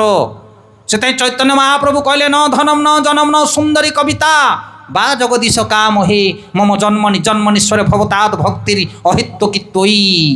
ये बेकारिया बर जो मैंने मागे से विष्णु मंदिर को जीवेनि कौटी जी शिव मंदिर को जीवे कारण डिपार्टमेंट पर आसिया भगवान विष्णु शिव को रखिंट से जीक बाउली चाउलिया लोक सब तुम पाख आसवे आ तुम से भाया बर तांको दब कारण मुझे पूर्ण शुद्ध मुझे 2 नंबर बर क्या दे पारि ना। ये बर पाईगला किए भस्मासुर मने मने भारी आनंद कला जा मुंडे हाथ पकई से पोड़ी सफा हो। हसी हसिक आसूचे नारद मुनि देखीदे कहले अरे भस्मासुर एत हस कहीं तोर आज कौन होती ना आज्ञा गोटे बर पाइछ ना बर देती किए ता नाटा कहलु ना शिव देइछन्ति बर ना हरे मूर्ख शिव बर देले कौटी फलिला ना तोर फल शिव सी तो भोला बाबा सी बसिकी मंदिर भितर हरिनाम करुँच क्या कौन कहीदे कौटी बर फलिला। भस्मासुर अनैला कहला कौन शिव बर देले फलबनी ना जाऊनु परीक्षा करू ना कौटी परीक्षा करी ना जी बर देती पाखु जा परीक्षा करू। हरि बोल। नारद मुनि तो से लगेदेवा कथा नलीटे ये सेठू बाहुड़ा भस्मासुर क्या पाखु शिव पाखु कहला तांको एका परीक्षा करी जाकि पहुँचीगला शिव पाखे। शिव कहला पुणी कुआड़े आसिल बर देली परा ना प्रभु परीक्षा करी मु। पार्वती कहते भोला ठाकुर उठ पलैवा छाटी पिटी ये रहा सी असुर लोक तार विश्वास नहीं आसिक मुंडे हाथ पकईद तुम। तापर शिव आ पार्वती उठिकी धाइले भस्मासुर गोड़े। ये तो मूर्ख भस्मासुर कौच सत कथा बर जदि सत होता तुम उठी कौन पाई जाता बसता जो से मिछ हवा जो धाइच ये मिछ हवा जो धाइच ना सत हवा जो धाइच कौन बुझीपार तो कह कथा। तापर ये शिव आउ दुर्गा जाकि पहुँची गले ब्रह्मा पाखे। ब्रह्मा कहले कौन पर शिव छानिया धाइच ना भस्मासुर गोड़े बर परीक्षा करने ना यू जहरी तुम मोर मत से मो मुंडे पकईदब हाथ चतुर चतुर मुख होती ब्रह्माजी। ब्रह्मांगपुर शिव आउ दुर्गा दौड़िकी गले विष्णुपुर पहुँचले। विष्णु कहले कौन होती ना एमती एमती घटना ना तुम छानिया होनी टिके रही जाओ सैड्रे। हाँ लुचि पकेले शिव आउ दुर्गा भगवान विष्णु सहस्य बदन में चाहती एणे पहुँचीगला जा किए भस्मासुर कहले कुआड़े गले से शिव दुर्गा कुआड़े गले। भस्मासुर रड़ी शुणिकी विष्णु कहते अरे कौन पाई दौड़ुचु भस्मासुर ना बर दे देकी पलैछन्ति शिव ठाकुर ना कौन असुविधा कौन हो बर तो देले एमती कहूँ ना नारद मुनि कहते शिवंकर बर फलबनी ना नारद कौन कहते मु भी कहूँ फलबनी कौन बुझीपार। विष्णु कहते नारद कौन कहते मु भी कहूँ फल ना। अरे शिव बर देले कौटी फलिला ना ना सतरे प्रभु फलबनी ना रे परीक्षा कर तू शिव पाखे कहीं धाऊँ तो मुंड ना कि तोते परा गोटे मुंड देती मु तो मुंडे हाथ मारुनु किसी हेनी परा। तापर से निज मुंडे हाथटा को पकेला हरि बोल। तापर कौन है तापर स्वाहा से ये जो शिवंठार बर ब्रह्मांगठार बर जो असुर मैंने पाती से निज बर निजे नाश हुअन्ति किंतु विष्णुंकर आराधना जो माने करती ସେମାନଙ୍କୁ ବର ମଧ୍ୟ ସେଇଭଳିଆ ମିଳେ। ତିନିଟା ଅସୁର ସନ୍ତାନ ଆରାଧନା କରୁଥିଲେ, ତପସ୍ୟା କରୁଥିଲେ। କିଏ? ରାବଣ, କୁମ୍ଭକର୍ଣ୍ଣ ଆଉ ବିଭୀଷଣ। କାହାକୁ ତପସ୍ୟା କରୁଥିଲେ? ରାବଣ ତପସ୍ୟା କଲା ଶିବଙ୍କୁ, କୁମ୍ଭକର୍ଣ୍ଣ ତପସ୍ୟା କଲା ବ୍ରହ୍ମାଙ୍କୁ, ଆଉ ବିଭୀଷଣ ତପସ୍ୟା କଲା ବିଷ୍ଣୁଙ୍କୁ। ବ୍ରହ୍ମା, ବିଷ୍ଣୁ, ଶିବ ତିନି ଜଣଙ୍କୁ ତପସ୍ୟା କଲେ। ମାନେ ତିନିଟାକ ଦେବତା ଆସିକି ପହଞ୍ଚିଲେ। ଶିବ ଯେତେବେଳେ ଆସିକି ପହଞ୍ଚିଲେ, ଶିବଙ୍କୁ ବର ମାଗିଲା କିଏ? ରାବଣ କହିଲା ମୁଁ ଅମର ହେବି। ନା, ଅମର ହେବାର ଚାନ୍ସ ନାହିଁ ରେ ବାପା, ସେଇ ପରମିଶନ ମୋର ନାହିଁ। ଆଉ କ'ଣ ବର ଦରକାର କହ? ନା, କାହା ହାତରେ ମୁଁ ମରିବିନି ନରବାନରକୁ ଛାଡ଼ି, 36 ଘଣ୍ଟା ଯୁଗ ଭୋଗ କରିବି। ନା, ହଁ, ସବୁ ପରମିଶନ ଦିଆହେଲା, ଯା, ତତେ ନରବାନରକୁ ଛାଡ଼ିକି ଆଉ କେହି ମାରିପାରିବେନି, 36 ଘଣ୍ଟା ଯୁଗ ଭୋଗ କରିବୁ। ତା କଥା ଛାଡ଼ନ୍ତୁ, ସେଇ ନରବାନର ଏକା ତାକୁ ମାରିଲେ। ତାପରେ କୁମ୍ଭକର୍ଣ୍ଣ ପାଖକୁ ଯେତେବେଳେ ବ୍ରହ୍ମା ଗଲେ, ଦେବତାମାନେ କହିଲେ ଇଏ ତ ଛୋଟ ବୟସରେ ଐରାବତର ଦାନ୍ତକୁ ଉପୁଡ଼େଇଥିଲା, ଆକୁ ଯଦି ବର ମିଳିଯିବ ବୋଲେ ଆମକୁ ଆଉ ଥୟ କରେଇଦେବନି। ସେଥିପାଇଁ କାହାକୁ ପଠେଇଲେ? ସରସ୍ୱତୀଙ୍କୁ ପଠେଇଲେ, କଣ୍ଠରେ ବିରାଜମାନ କଲେ। ସରସ୍ୱତୀ କଣ୍ଠରେ ଥାଇକି କହିଲେ 6 ମାସ ଖାଇବି, 6 ମାସ ଶୋଇବି। ବର ମାଗିଲା କିଏ? କୁମ୍ଭକର୍ଣ୍ଣ। ତାପରେ ଭଗବାନ ବିଷ୍ଣୁ ଗଲେ କାହା ପାଖକୁ? ବିଭୀଷଣଙ୍କ ପାଖକୁ। ଶୁଣନ୍ତୁ, ଧ୍ୟାନ ଦେଇକି ଶୁଣନ୍ତୁ, ବିଭୀଷଣ କ'ଣ ମାଗୁଛି ବିଷ୍ଣୁଙ୍କୁ? ବିଷ୍ଣୁଙ୍କର ରୂପକୁ ଦେଖି ବିଭୀଷଣ ଲମ୍ବା ହେଇକି ପଡ଼ିଯାଉଛି, କହୁଛି ହେ ନାରାୟଣ, ମୋତେ କିଛି ଦରକାର ନାହିଁ। ନାରେ କ'ଣ ବର ମାଗିବୁ? ତପସ୍ୟା କରୁଥିଲୁ ନା, ଆପଣଙ୍କର ଦର୍ଶନ ହେଉଛି ସବୁଠୁ ବଡ଼ ବର। ଆଉ କ'ଣ ଦରକାର ମୋତେ? ଆପଣ ଇତିହାସରେ ଦେଖୁନାହାନ୍ତି, ଯେଉଁମାନେ ବିଷ୍ଣୁ ଭଜନ କରିଛନ୍ତି, ଧ୍ରୁବ, ପ୍ରହ୍ଲାଦ, ଯେଉଁମାନେ ହରିଭକ୍ତି ଆଚରଣ କରିଛନ୍ତି, କେହି ହେଲେ ହରିଙ୍କି କିଛି ମାଗି ନାହାନ୍ତି। ମାଗିଛନ୍ତି? ଜଣଙ୍କ ନାଁ କହୁନ, କିଏ କ'ଣ ମାଗିଛି?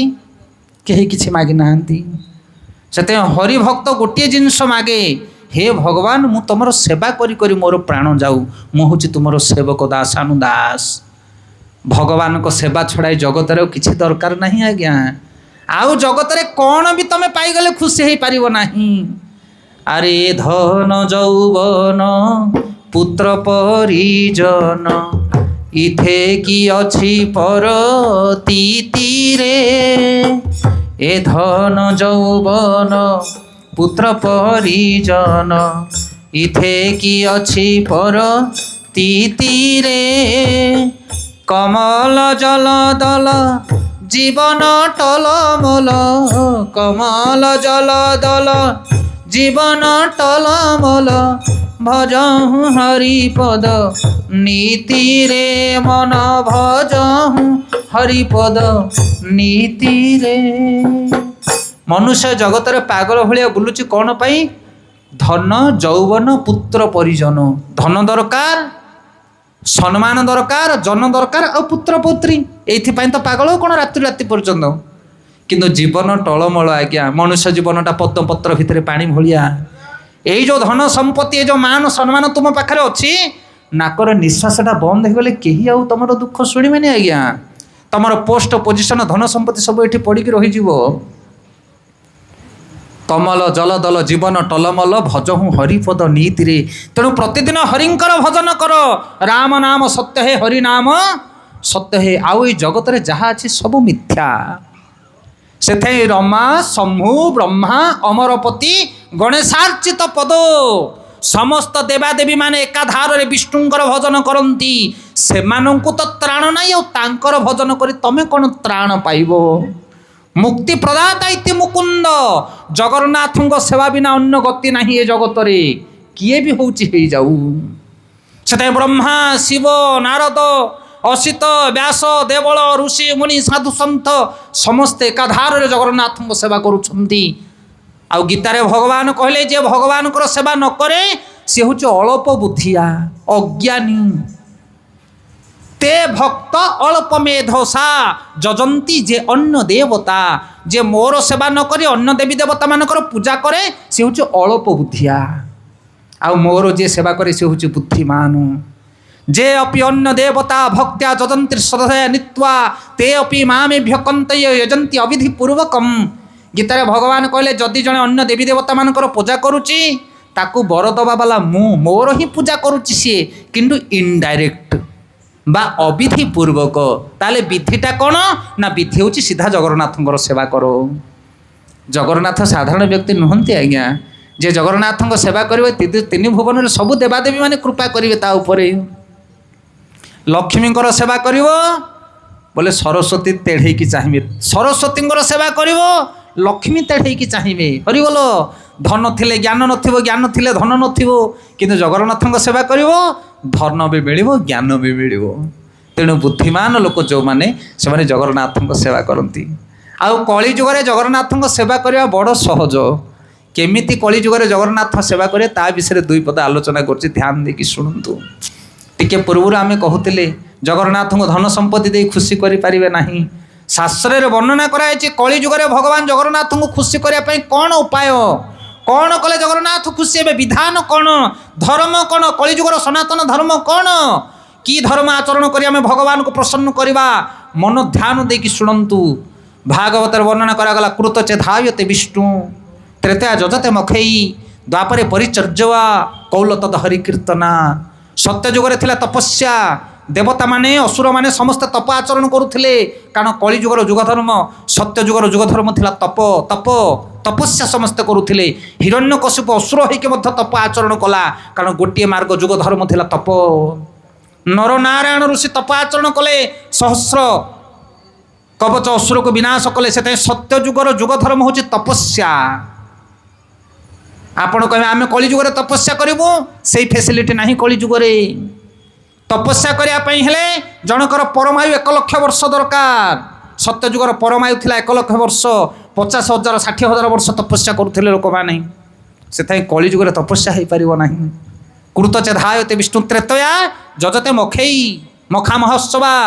ତ୍ରେତୟା ଯୁଗରେ ଥିଲା ଯଜ୍ଞ, ରାମଚନ୍ଦ୍ର ମହାପ୍ରଭୁ ଯଜ୍ଞ କରୁଥିଲେ, ଅଶ୍ୱମେଧ ଯଜ୍ଞ କରୁଥିଲେ। ସେଥିପାଇଁ କଳିଯୁଗରେ ଆପଣ କହିବେ ଆମେ ବି ଯଜ୍ଞ କରିବୁ, ଆଜ୍ଞା ତମକୁ ସତ ଆମକୁ ମିଛ, କଳିଯୁଗରେ ଯଜ୍ଞ କଲେ କିଛି ଲାଭ ହେବନି। ଖାଲି ଘିଅ ପୋଡ଼ିକି ଧୂଆଁ କରିବ, କିଛି ଲାଭ ହେବନି। ଆପଣ କହିଲେ କାହିଁ ହେବନି ନା, ଯଜ୍ଞ କରିବା ପାଇଁ ଗୋଟେ ପବିତ୍ର ବସ୍ତୁ ଦରକାର। ପ୍ରଥମେ ଏ କଳିଯୁଗରେ ପବିତ୍ର ବସ୍ତୁ କିଛି ନାହିଁ। 1 ନମ୍ବର ଦେଶୀ ଘି ମିଳିବନି। ମିଳିବ କିଏ? 1 ନମ୍ବର ପୁରୋହିତ ମିଳିବେନି। କ୍ଷମା କରିବେ, ପୁରୋହିତମାନଙ୍କୁ ଆମେ ନିନ୍ଦା କରୁନୁ। ଯେଉଁମାନେ ଉଚିତ ବ୍ରାହ୍ମଣ ଗୁଣ ସମ୍ପନ୍ନ, ସେଭଳିଆ ବ୍ରାହ୍ମଣ କଳିଯୁଗରେ ଅଭାବ। ରାମଚନ୍ଦ୍ର ମହାପ୍ରଭୁଙ୍କ ସମୟରେ ସେଭଳି ଯଜ୍ଞ କରାଯାଉଥିଲା ଯେ ଯଜ୍ଞରୁ ସାଙ୍ଗେ ସାଙ୍ଗେ ଚରୁ ଉତ୍ପନ୍ନ ହେଉଥିଲା। ଆଜି ଯଜ୍ଞ କଲେ ଚରୁ ଉତ୍ପନ୍ନ ହେଇପାରିବ ନାହିଁ।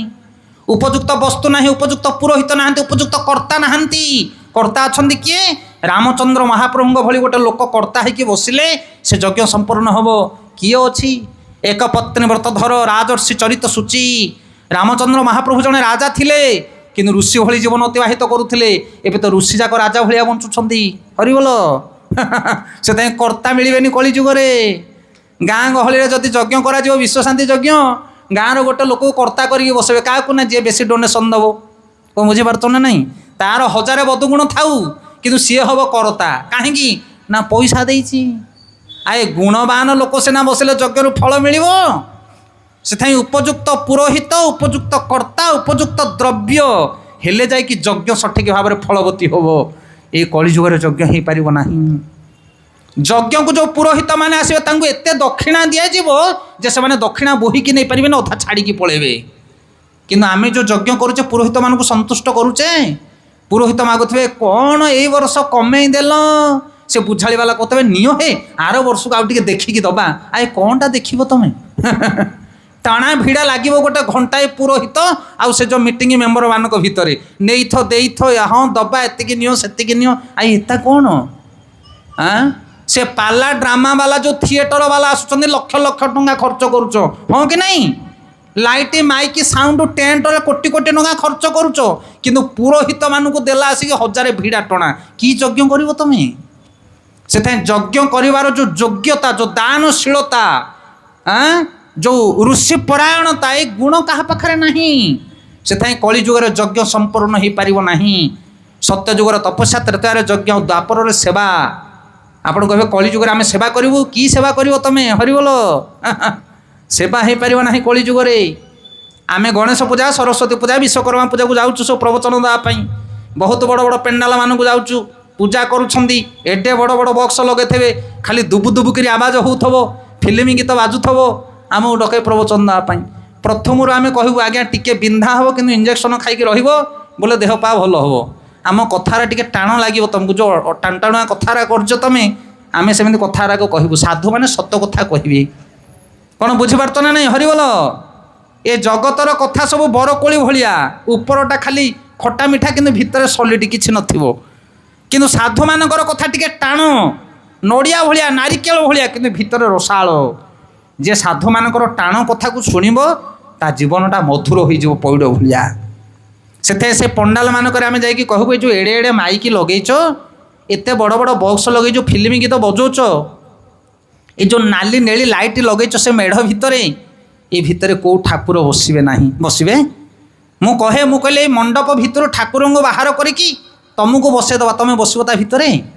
ଗୋଟେ ଫ୍ୟାନ୍ ନାହିଁ, এই ଚିକି ଚିକିଆ ଲାଇଟ୍ ଯେଉଁ ଆଖିକି ଲଗେଇଛ, ସେ ବିଗ୍ରହ ନାଲି ନେଳି ଦେଖାଯିବ ବୋଲି ତମକୁ ବସେଇଲେ ତମେ ବସିପାରିବ କି ସେଠି 10 ମିନିଟ୍? ଆଉ ତମେ ତ ବସିବନି, ଠାକୁର କ'ଣ ପାଇଁ ବସିବେ? କ'ଣ ଠାକୁରଙ୍କୁ ବସିବାକୁ ଜାଗା ନାହିଁ? ହରିବୋଲ। କଳି ଯୁଗରେ ଠାକୁରଙ୍କୁ ଠାକୁର ଜ୍ଞାନ କରିବେନି ଲୋକ। ଗଣେଶ ପୂଜା, ବିଶ୍ୱକର୍ମା ପୂଜା ଆମେ କରୁଛେ, ବିଶ୍ୱକର୍ମାକୁ ବିଶ୍ୱକର୍ମା ବୋଲି ଭାବିକି ବସେଇଛେ। ଆପଣ ଯାଉନାହାନ୍ତି ଇସ୍କନ ମନ୍ଦିରମାନଙ୍କୁ, ଇସ୍କନ ଭକ୍ତମାନଙ୍କ ଘରକୁ ଯାଉନାହାନ୍ତି, ସେମାନେ କେମିତି ପୂଜା କରୁଛନ୍ତି ଦେଖନ୍ତୁ। ଠାକୁର ଘର ମାନଙ୍କରେ ଫ୍ୟାନ୍ ଲାଗିଥିବ, ଲୋକମାନେ ଦର୍ଶନ କରିବାକୁ ଯିବେ, କହିବ ହେ ସେଠି ଫ୍ୟାନ୍ଟେ କ'ଣ ପାଇଁ ଲଗେଇଛ? ନା ଠାକୁରଙ୍କୁ ଗରମ ହେବ। ସେମାନେ ହସିବେ, ଆଉ ଠାକୁରଙ୍କୁ କେଉଁଠି ଗରମ ହେଉଛି ନା, ଆଉ ଖାଲି ତମକୁ ଗରମ ହେଉଛି? ହରିବୋଲ। ନା ଠାକୁର କ'ଣ ଖାଉଛନ୍ତି? ତମେ ଯେଉଁ ଏତେ ଚିକଣ ଚାକଣ କରିକି ଦେଉଛ, ଆଉ କ'ଣ ଠାକୁର ଖାଆନ୍ତିନି? ଖାଆନ୍ତି ନା ନାହିଁ? ଖାଆନ୍ତି। କେତେଜଣ ହଁ କରିବେ କାହିଁ ଦେଖିଆ? ଖାଲି ହଁଟେ ସିନା କରିଦେବେ, ଭିତରେ ନଥିବ ବା। ଠାକୁର ଖାଆନ୍ତି? ଠାକୁର ଯଦି ଖାଆନ୍ତେ ବୋଲେ ଏମିତି ଚୋପା ଛଡ଼ା ହେଇନଥିବ, ନଡ଼ିଆ କଦଳୀ ଅଧା କଞ୍ଚା ହେଇଥିବ, ସିନ୍ଦିଆ ଦେବ କି ଆଣିକି ଠାକୁରଙ୍କୁ? ତମେ ଖାଇଲା ଆସକୁ ଚିକଣ ଚାକଣ କରିକି ବାଛି ବୁଛିକି ସେଉରୁ ଚୋପା ଛଡ଼େଇକି ମଞ୍ଜି କାଢ଼ିକି କମଳାରୁ ଚୋପା ଛଡ଼େଇକି ଚିକଣ କରି ପ୍ଲେଟ୍ରେ ଖାଉଛଟି? କିଏ ଏମିତି ଠାକୁରଙ୍କୁ ଭୋଗ ଲଗୁଛି? ଜଣେ ହାତ ଉଠେଇବ ଗୋଟେ ଦେଖିଆ ଏଠି। ସେଉକୁ ଚୋପା ଛଡ଼େଇକି ମଞ୍ଜି କାଢ଼ିକି ତମ ପୁଅକୁ ତମେ ଯେମିତି ଦଉଛ ସେମିତି କିଏ ଜଗନ୍ନାଥଙ୍କୁ ଭୋଗ ଲଗୁଛି ଏଠି? ସତ କଥା କୁହ। ତମ ପୁଅ ପାଇଁ ଯେତିକି ଟଙ୍କାର ଦାମିକା ବସ୍ତ୍ର କିଣୁଛ, ଜଗନ୍ନାଥଙ୍କ ପାଇଁ ସେତିକି ଟଙ୍କାର ଦାମିକା କିଏ ବସ୍ତ୍ର କିଣିଛୁ କୁହ? ଆଉ ନାଇଁ ତ କି ସେବା କରିବ ତମେ? ଭାଇ କି ସେବା ଆମେ କରିବା? ସେଥିପାଇଁ ବିଗ୍ରହ ସେବା କଳି ଯୁଗରେ ହେଇପାରିବ ନାହିଁ। ଇଏ ଖାଣ୍ଟି କଥା, ଇଏ ସତ କଥା। କିଏ ବିଗ୍ରହ ସେବା କରିବ ମୋତେ କୁହ? ତମ ବେଡରୁମ୍ ଯେତିକି ଚିକଣ, ଜଗନ୍ନାଥଙ୍କ ମନ୍ଦିର ବେଢ଼ା ଭିତରେ ସେତିକି ଚିକଣ। ସେ ପୁରା ଜଗତର ନାଥ, ତମର ନାଥ ସିଏ। ଆଉ ନାଥର ଘର ଏମିତି, ତମ ଘର କେମିତି? କି ନାଥ ହୋ ସିଏ? ସେଥିପାଇଁ କଳି ଯୁଗରେ କେହି ବିଗ୍ରହ ସେବା କରିପାରିବେ ନାହିଁ, ଅସମ୍ଭବ। ନା ତପସ୍ୟା କରିପାରିବ, ନା ଯଜ୍ଞ କରିପାରିବ, ନା ପୂଜା କରିପାରିବ। ଆମର ଯୋଗ୍ୟତା ନାହିଁ। ଏ କଳି ଯୁଗରେ ଆମେ ଅଧମ ବ୍ୟକ୍ତି, ଅଧମ, ମହା ଅଧମ, ଆମେ ମହା ଅଯୋଗ୍ୟ। ସେଥିପାଇଁ କଳି ଯୁଗରେ ଭଗବାନ କୃପା କରିଛନ୍ତି। ଏଇ ଯୁଗରେ କେବଳ ଗୋଟିଏ ମାତ୍ର ଧର୍ମ। କ'ଣ ସେ ଧର୍ମ?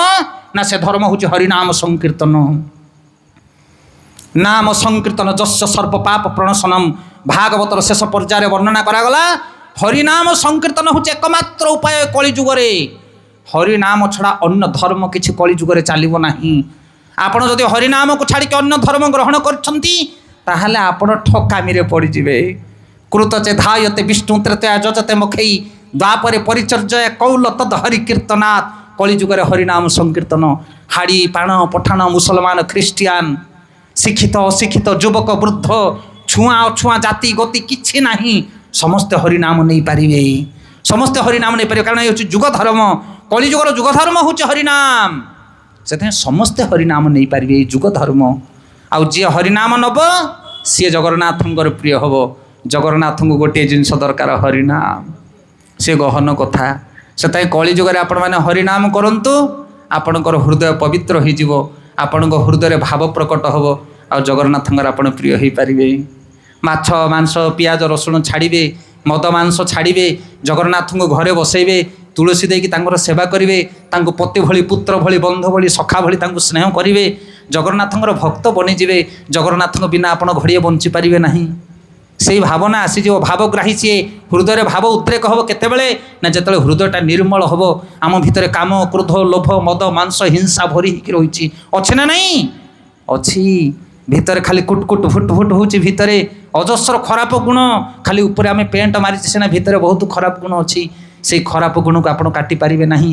ଯେତେ ପାଠ ପଢ଼ିବେ ସେତିକି ଅଭିମାନ ହେବ, ଯେତିକି ଧନ ବଢ଼ିବ ସେତିକି ଅଭିମାନ ହେବ, ଯେତିକି ଜ୍ଞାନ ଜାଣିବେ ସେତିକି ଅହଙ୍କାରୀ ହେବେ। এই କଳି ଯୁଗରେ ନିଜର ହୃଦୟକୁ ସଫା କଲା ଭଳି କୌଣସି ଡିଟରଜେଣ୍ଟ ନାହିଁ।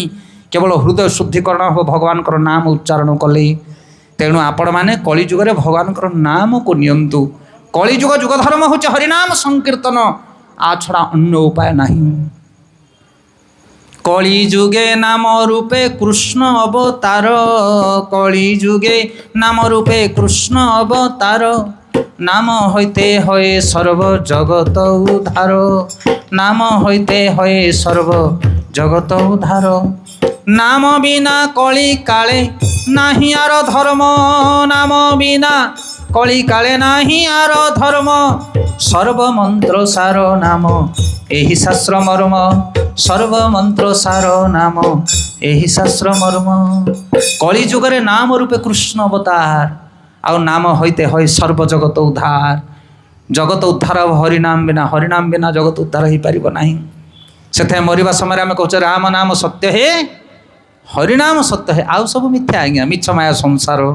ସେଥିପାଇଁ କଳି ଯୁଗରେ ନାମକୁ ଗଣ୍ଠି ରତ୍ନ କରିକି ଧର। কলি যুগে নাম রূপে কৃষ্ণ অবতার, নাম হইতে হয় সর্বজগত উদ্ধার, নাম বিনা কলি কালে নাহি আর ধর্ম, নাম ছড়া কলি যুগের অন্য ধর্ম নাহি। সর্বমন্ত্র সার নাম, এই কলি যুগের যেতে প্রকার মন্ত্র রয়েছে ସବୁଠାରୁ শ্রেষ্ঠ মন্ত্র হচ্ছে হরিনাম। চৈতন্য মহাপ্রভু আনিছন্তি ଏହି ଶାସ୍ତ୍ର ମର୍ମ। একথা আমি কহুনু, তুমি কহুনু, একথা কিଏ কହୁଛି? সমস্ত শাস্ত্র বেদ পুরাণ উপনিষদ কହୁଛି কলি যুগের হরিনাম কর। হরিনাম তো বিভিন্ন প্রকার, নইকে বাঙ্ক দেশকে ফাঙ্ক যোঠিকি যাব সেটি বিভিন্ন প্রকার মন্ত্র লোকে জপ করছেন, কিন্তু কলি যুগের হরিনাম মহামন্ত্র সার। চৈতন্য মহাপ্রভু মহামন্ত্র দিয়েছেন। আরে প্রভু কহে কহিলাম ଏହି ମହାମନ୍ତ୍ର, ପ୍ରଭୁ କହେ କହିଲାମ ଏହି ମହାମନ୍ତ୍ର, ଏହା ଲୟ ଗିଆ ସବେ କରିଆ ନିର୍ବନ୍ଧ, ଏହା ଗିଆ ସବେ କରିଆ ନିର୍ବନ୍ଧ, ଏହା হইতে সর্বসিদ্ধি হইবে সবার, ଏହା হইতে সর্বসিদ্ধি হইবে সবার, সর্বক্ষণ বল ইথে বিধি নাহি আর, সর্বক্ষণ বল ইথে বিধি নাহি আর। সার কথা শুনন্তু, ধ্যান দেখি সার কথা শুনন্তু। অনেক লোকଙ୍କର অনেক প্রশ্ন, কিଏ কହୁଛି কেউ মন্ত্র আমি জপ করবু, কাহাকু পূজা করবু? রাধাঙ্কু ডাকিবু না কৃষ্ণঙ্কু ডাকিবু? রামুকু ডাকিবু না সীতাঙ্কু ডাকিবু? আরে দুই জন যাক মিশেকি ডাক। রামুকু ভজুলা কিଏ? শূর্পণখা। শূর্পণখা জঙ্গল ভিতরে রামুকু দেখিলা, কহিলা মু রামুকু বাহা হেবি, না সীতা আছে তা পাখে, না সীতাকে তন্টি চিপিকি মারিদেবি। এটা ভাবুলা না কিଏ ভাবুলা? শূর্পণখা। শূর্পণখা কলে সীতাকে মারিদেবি, রামুকু বিবাহ করবি। রাম কহিলে লক্ষণକୁ আর নাক কান কাটি পকা। সে রামକୁ ଭଲ ପାଉଥିଲା କିଏ? ଶୂର୍ପଣଖା। ଆଉ ସୀତାକୁ ଭଲ ପାଉଥିଲା ଜଣେ କିଏ? ରାବଣ। କହିଲା ମୋତେ ରାମ ଦରକାର ନାହିଁ, ମୋତେ ଖାଲି ସୀତା ଦରକାର। କ'ଣ ହେଲା ତା ଅବସ୍ଥା? କ'ଣ ବୁଝିପାରୁଛନ୍ତି କହିବା କଥା? ସେଥିପାଇଁ ସୀତା ଦରକାର ନାହିଁ କି ରାମ ଦରକାର ନାହିଁ, ଏଇ ଦୁଇ ଜଣ ଯାକ ଦରକାର। ଜଣେ ଆସିଲେ ଅଡ଼ୁଆ ଡେଞ୍ଜର। ସେଥିପାଇଁ ରାଧା ଦରକାର ନାହିଁ କି କୃଷ୍ଣ ଦରକାର ନାହିଁ, ଆମକୁ ରାଧା କୃଷ୍ଣ ଦୁଇ ଜଣ ଯାକ ଦରକାର। ଯୁଗଳ ମୂର୍ତ୍ତିଙ୍କର ସେବା କର, ଯୁଗଳ ମୂର୍ତ୍ତିଙ୍କର ସେବା କରିବ। ସେଥିପାଇଁ ଯେଉଁ ହରେ କୃଷ୍ଣ ମହାମନ୍ତ୍ର ଆମେ ଜପ କରୁଛେ, ଆ ଭିତରେ ରାଧାଙ୍କର ନାମ ଅଛି ଆଉ କୃଷ୍ଣଙ୍କର ନାମ ମଧ୍ୟ ଅଛି। ହରା ଅର୍ଥ ହେଉଛି ରାଧାରାଣୀ, ହରେ କୃଷ୍ଣ ହରେ ରାମ। ଆଉ କଳିଯୁଗରେ ଚୈତନ୍ୟ ମହାପ୍ରଭୁ ଆସିଛନ୍ତି ମହାମନ୍ତ୍ରକୁ ନେଇ। ପ୍ରଭୁ କହେ କହିଲାମ ଏହି ମହାମନ୍ତ୍ର, ଏହା ଲୟ ଗିଆ ସବେ କରିଆ ନିର୍ବନ୍ଧ। କହୁଛନ୍ତି ସମସ୍ତେ ହରିନାମ କର, ଆଚଣ୍ଡାଳ ବ୍ରାହ୍ମଣ ପର୍ଯ୍ୟନ୍ତ ସମସ୍ତେ ହରିନାମ କରିବେ, କିଛି ଦୋଷ ନାହିଁ। ହରିନାମର କିଛି ଦୋଷ ନାହିଁ, ସମସ୍ତେ କରିପାରିବେ। ପ୍ରଭୁ କହେ କହିଲାମ ଏହି ମହାମନ୍ତ୍ର, ଏହା ଲୟ ଗିଆ ସବେ କରିଆ, କରିଆ କ'ଣ? ନିର୍ବନ୍ଧ। ନିର୍ବନ୍ଧ ହେଉଛି ନା ନାହିଁ ଆଜିକାଲି ବାହାଘର ପୂର୍ବରୁ? ଏବେ ତ ସବୁ ଉଠା ଉଠି ଲଭ୍ ମ୍ୟାରେଜ, କୋର୍ଟ ମ୍ୟାରେଜ, ଆଉ ନିର୍ବନ୍ଧ କେଉଁ ହେଉଛି? ସେତେବେଳେ ନିର୍ବନ୍ଧ ହୁଏ। ନିର୍ବନ୍ଧ ମାନେ କ'ଣ ନା ଝିଅ ପୁଅ ବାହାଘର ପୂର୍ବରୁ ଗୋଟେ ନିର୍ବନ୍ଧ ହେବ। ମହାପ୍ରସାଦକୁ ସାକ୍ଷୀ ରଖିକି ଶପଥ କରିବେ, 5 ଜଣ ଭଦ୍ର ଲୋକଙ୍କୁ ବସେଇ ଆମେ ଝିଅ ଦେଇ ପୁଅ ପାଇଲୁ, ସେମାନେ କହିବେ ଆମେ ପୁଅ ଦେଇ ଝିଅ ପାଇଲୁ। ମହାପ୍ରସାଦ ଉଠେଇକି ଶପଥ ହେବ। ଆଉ ତାପରେ ବିବାହ ନ ହେଇଥିଲେ ମଧ୍ୟ ଝିଅ ଶଙ୍ଖା ସିନ୍ଦୁର ପିନ୍ଧେ। ଏଇ ପ୍ରଥା ଏବେ ବି ଅନେକ ଜାଗାରେ ଅଛି। ବୁଝିପାରୁଛନ୍ତି? ତାକୁ କୁହାଯାଏ କ'ଣ? ନିର୍ବନ୍ଧ। ନିର୍ବନ୍ଧ ମାନେ ଅଧା ବିବାହ। ସେଥିପାଇଁ ଚୈତନ୍ୟ ମହାପ୍ରଭୁ କହୁଛନ୍ତି ହରିନାମ ସହିତ ତୁମେ ନିର୍ବନ୍ଧ କରିନିଅ, ପ୍ରାଣ ଗଲେ ମଧ୍ୟ ମୁଁ ହରିନାମକୁ ଛାଡ଼ିବି ନାହିଁ। ଅନ୍ତ ସମୟ ପର୍ଯ୍ୟନ୍ତ କରିଆ ନିର୍ବନ୍ଧ। ନିର୍ବନ୍ଧର ଆଉ ଗୋଟେ ଅର୍ଥ ହେଉଛି ସଂକଳ୍ପ କରିବା। ମୁଁ ପ୍ରତିଦିନ ଭଗବାନଙ୍କର ନାମ ନେବି, ସକାଳ ପାଇବା ମାତ୍ରେ ମୁହଁ ଧୋଇ ଦେଇ ବ୍ରଶ କରି ସଫାସୁଫି ହେଇ ଆପଣମାନେ ବସିକି ଭଗବାନଙ୍କର ନାମ ଜପ କରନ୍ତୁ, ନିର୍ବନ୍ଧ କରନ୍ତୁ। ଯେ ପର୍ଯ୍ୟନ୍ତ ମୁଁ ଭଗବାନଙ୍କର ନାମ ନ ନେଇଛି ସେ ପର୍ଯ୍ୟନ୍ତ ଭୋଜନ କରିବି ନାହିଁ। ଆମେ ଯେତେବେଳେ ଗୁରୁ ଗ୍ରହଣ କଲୁ ସେତେବେଳେ ଆମେ ଶପଥ କଲୁ କି ହେ ଗୁରୁଦେବ, ଆପଣଙ୍କ ପାଖରେ ଆମେ ଶପଥ କରୁଛୁ ପ୍ରତିଦିନ ଆମେ 16 ମାଳ ଜପ କରିବୁ। ମହାପ୍ରଭୁଙ୍କର ଆଦେଶ 16 ମାଳ ମାନେ 2 ଘଣ୍ଟା, ପ୍ରତିଦିନ ଆମେ ମାନେ 2 ଘଣ୍ଟା ଜପ କରିବୁ। ଆପଣଙ୍କ ଚରଣରେ ଶପଥ ନେଉଛୁ। ଆମେ ଶପଥ କରୁଛୁ ମାଛ ମାଂସ ପିଆଜ ରସୁଣ ଖାଇବୁ ନାହିଁ, ନଶାପାନ କରିବୁ ନାହିଁ। ଆମେ ଶପଥ ଗ୍ରହଣ କରୁଛୁ, ଅଧର୍ମକୁ ଛାଡ଼ିବୁ। ଭାଗବତରେ ବର୍ଣ୍ଣନା କରାଯାଇଛି 4ଟା ଅଧର୍ମ। ସମୟ ହେଲେ କହିବା, 9ଟା ବେଳକୁ ବନ୍ଦ କରିଦେବା କଥା, 10 ମିନିଟ୍ 5 ମିନିଟ୍ ସମୟ ନେବା। ସେଥିପାଇଁ ଶପଥ କରିବୁ ଆମେ। ଚୈତନ୍ୟ ମହାପ୍ରଭୁ କହିଲେ କଳିଯୁଗର ଯୁଗ ଧର୍ମ ହେଉଛି ହରିନାମ ସଂକୀର୍ତ୍ତନ। ମହାମନ୍ତ୍ର ପ୍ରଭୁ କହିଲା ଏହି ମହାମନ୍ତ୍ର, ଅନ୍ୟ ମନ୍ତ୍ର କାମ କରିବନି ଆଜ୍ଞା କଳିଯୁଗରେ। ସେଥିପାଇଁ ମହାମନ୍ତ୍ରକୁ ଧାରଣ କର। ମହାମନ୍ତ୍ର ଆଉ କେମିତି ମହାମନ୍ତ୍ର କରିବ ନା ନିର୍ବନ୍ଧ କରିବା। ପ୍ରତିଦିନ ମୁଁ ମହାମନ୍ତ୍ର ଜପ କରିବି, ପ୍ରତିଦିନ। ଆଉ ପ୍ରାଣ ଗଲା ପର୍ଯ୍ୟନ୍ତ ମହାମନ୍ତ୍ର ଜପ କରିବି। ଅଣୁସୁଦିଆ ଛୁତୁରିକା ମୁତୁରିକା କିଛି କାମ କରିବନି, ପ୍ରତିଦିନ ହରିନାମ କରିବେ ଆପଣ। ତାପରେ ମହାପ୍ରଭୁ କହିଲେ ଏଇଟା କଲେ କ'ଣ ହବ ନା ଏହା ହଇତେ ସର୍ବସିଦ୍ଧି ହଇବେ ସବାର। ଧ୍ୟାନ ଦେଇକି ଶୁଣନ୍ତୁ, ଏ ବହୁତ ମହତ୍ୱପୂର୍ଣ୍ଣ କଥା। ଏହା ହଇତେ ଯଦି ଜଣେ ଭଗବାନଙ୍କର ନାମ ନିଷ୍ଠାର ସହିତ କରିବ ତାହେଲେ ସମସ୍ତଙ୍କର ସର୍ବସିଦ୍ଧି ହେଇଯିବ। ଯିଏ ପାଠ ପଢ଼ୁଥିବ ତାର ଭଲ ପାଠ ହେବ, ଯିଏ ଚାଷ କରୁଥିବ ତାର ଭଲ ଚାଷ ହେବ। କ'ଣ ବୁଝିପାରୁଛନ୍ତି? ଯିଏ ଯାହା କାମ କରୁଥିବ ତାର ଭଲ ହେବ। ଆପଣ କହିବେ ଏମିତି କ'ଣ କଥା କହୁଛନ୍ତି ମ, ହରିନାମ କଲେ ସବୁ ହେଇଯିବ? ଆମେ କ'ଣ କହିବୁ, ଥରେ ପୁରା ଲେଖା ଅଛି ଏହା ହଇତେ ସର୍ବସିଦ୍ଧି ହଇବେ ସବାର। ଏମିତି କେମିତି ହେବ? ଗୋଟେ ଛୋଟିଆ ସୂତ୍ର କହିଲେ ଆପଣମାନେ ଜାଣିପାରିବେ। ଜଣେ ରୋଷେଇ କରୁଛି, ଜଣେ ଚାକିରି କରିଛି, ଜଣେ ଚାଷ କରୁଛି, ଜଣେ ପୂଜାପାଠ କରୁଛି। ଯିଏ ଯାହା କରୁଛନ୍ତି ତା ପାଇଁ ଗୋଟେ ଜିନିଷ ଦରକାର, ସେଟା ହେଉଛି ମନ। ମନଟା ଯାହାର ନିର୍ମଳ ଥିବ ତା କାମଟା ନିର୍ମଳ ହେବ। ହଁ କି ନାହିଁ? କ'ଣ ବୁଝିପାରୁଛ ନା ନାହିଁ? ଯଦି ମନଟା ତୁମର ସଫା ଅଛି, ନିର୍ମଳ ଅଛି, ଶାନ୍ତ ଅଛି, ଆନନ୍ଦ ଅଛି ମନଟା, ତାହେଲେ କାମଟା ଆନନ୍ଦ ହେବ। ଆଉ ଟେନସନିଆ ଲୋକ ଯଦି ଥିବ ତା ହାତରେ କ'ଣ ହେବ? କିଛି ଠିକ୍ ହେବନି। ସେଥିପାଇଁ ହରିନାମ ଯେଉଁମାନେ କରିବେ ସେମାନଙ୍କର ମନଟା ଶାନ୍ତ ହେଇଯିବ, ପବିତ୍ର ହେଇଯିବ, ସହନଶୀଳତା ଆସିଯିବ, ଦୟା କରୁଣା ଗୁଣ ଆସିଯିବ ତାଙ୍କ ମନରେ। ସେଥିପାଇଁ ସେମାନଙ୍କ କାମ ସବୁ ଠିକ୍ଠାକ୍ ହେବ। ଏହା ହଇତେ ସର୍ବସିଦ୍ଧି ହଇବେ ସବାର, ସର୍ବକ୍ଷଣ ବଲ ଇଥେ ବିଧି ନାହିଁ ଆର। ହରିନାମ ସମସ୍ତେ ଆଉ ସବୁ କ୍ଷଣ ବୋଲି ପାରିବେ। ସବୁ କ୍ଷଣ ମାନେ କ'ଣ? ସକାଳେ, ସନ୍ଧ୍ୟାରେ, ଖରାବେଳେ, ଆପଣ ଯେତେବେଳେ ଚାହୁଁଛନ୍ତି ହରିନାମ କରନ୍ତୁ। ହରିନାମ ପାଇଁ କୌଣସି ସମୟ ସୀମା ନାହିଁ, ସମସ୍ତେ କରିପାରିବେ। ଛୁତୁରିକା, ଅଣୁସୁଦିଆ, ମୁତୁରିକା, ନିଚ ଜାତି, ଉଚ୍ଚ ଜାତି, ଶିକ୍ଷିତ, ଅଶିକ୍ଷିତ ସମସ୍ତେ ହରିନାମ କରିପାରିବେ। ସେଥିପାଇଁ କଳିଯୁଗର ଯୁଗ ଧର୍ମ ହେଲା ହରିନାମ। ଯଦି ଆମେମାନେ ପ୍ରତିଦିନ ନିଷ୍ଠାର ସହିତ ଭଗବାନଙ୍କର ନାମ ଜପ କରିବା ତାହେଲେ ଆମର ହୃଦୟ ଶୁଦ୍ଧିକରଣ ହେବ। ଯେଉଁମାନେ ମାଛ ମାଂସ ଖାଉଛନ୍ତି, ନଶାପାନ କରୁଛନ୍ତି, ଆପଣଙ୍କୁ ଆମେ ଗ୍ୟାରେଣ୍ଟି ଦେଉଛୁ, ଆପଣମାନେ ନିଷ୍ଠାର ସହିତ ଯଦି ପ୍ରତିଦିନ ହରିନାମ କରିବେ ଆପଣ ଏ ସବୁ ବଦଗୁଣକୁ ଛାଡ଼ିଦେବେ। ଅଟୋମେଟିକାଲି ତା ସେ ଛାଡ଼ିକି ପଳାଇବ, ଆପଣ ଛାଡ଼ିବାକୁ ପଡ଼ିବ ନାହିଁ। ଏଇ ଆଜି ଆପଣର ଇସ୍କନ ଦେଖୁନାହାନ୍ତି, ହଜାର ହଜାର ଭକ୍ତମାନେ ଇସ୍କନରେ ଅଛନ୍ତି। ସମସ୍ତେ ତ ଆଜିକାଲି ଦୋଷ ଦେଖିବାରେ ପ୍ରବୀଣ।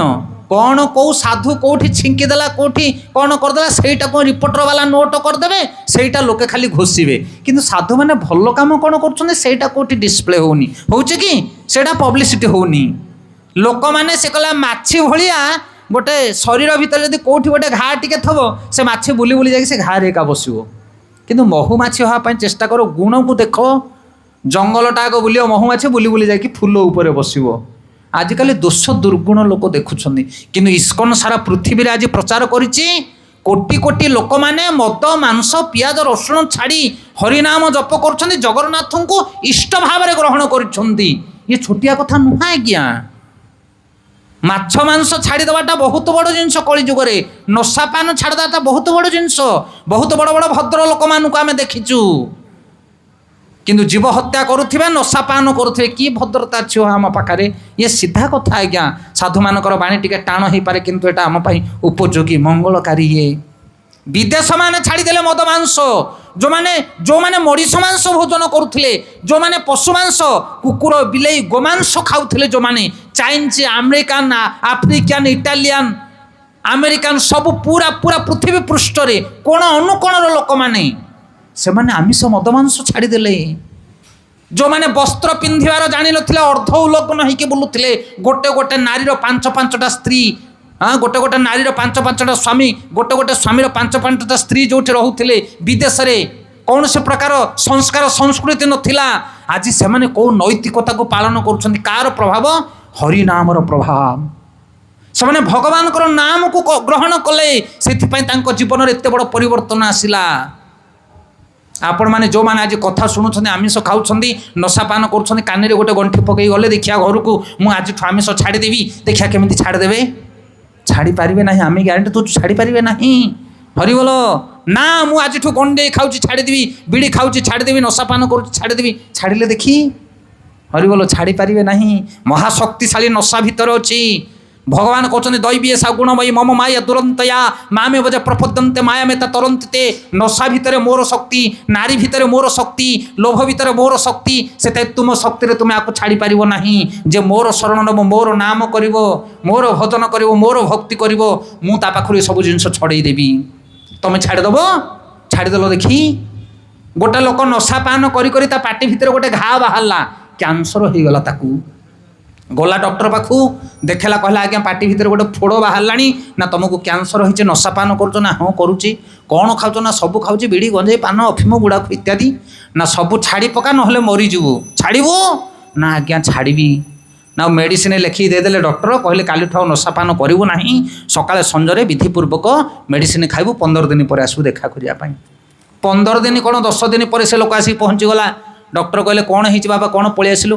ନା ଆଜ୍ଞା ଘାଟା ବଡ଼ ହେଇଯାଉଛି। ନା ତୋତେ ମେଡ଼ିସିନ ଦେଇଥିଲି ଖାଉଛୁ? ନା ଆଜ୍ଞା ଖାଉଛି।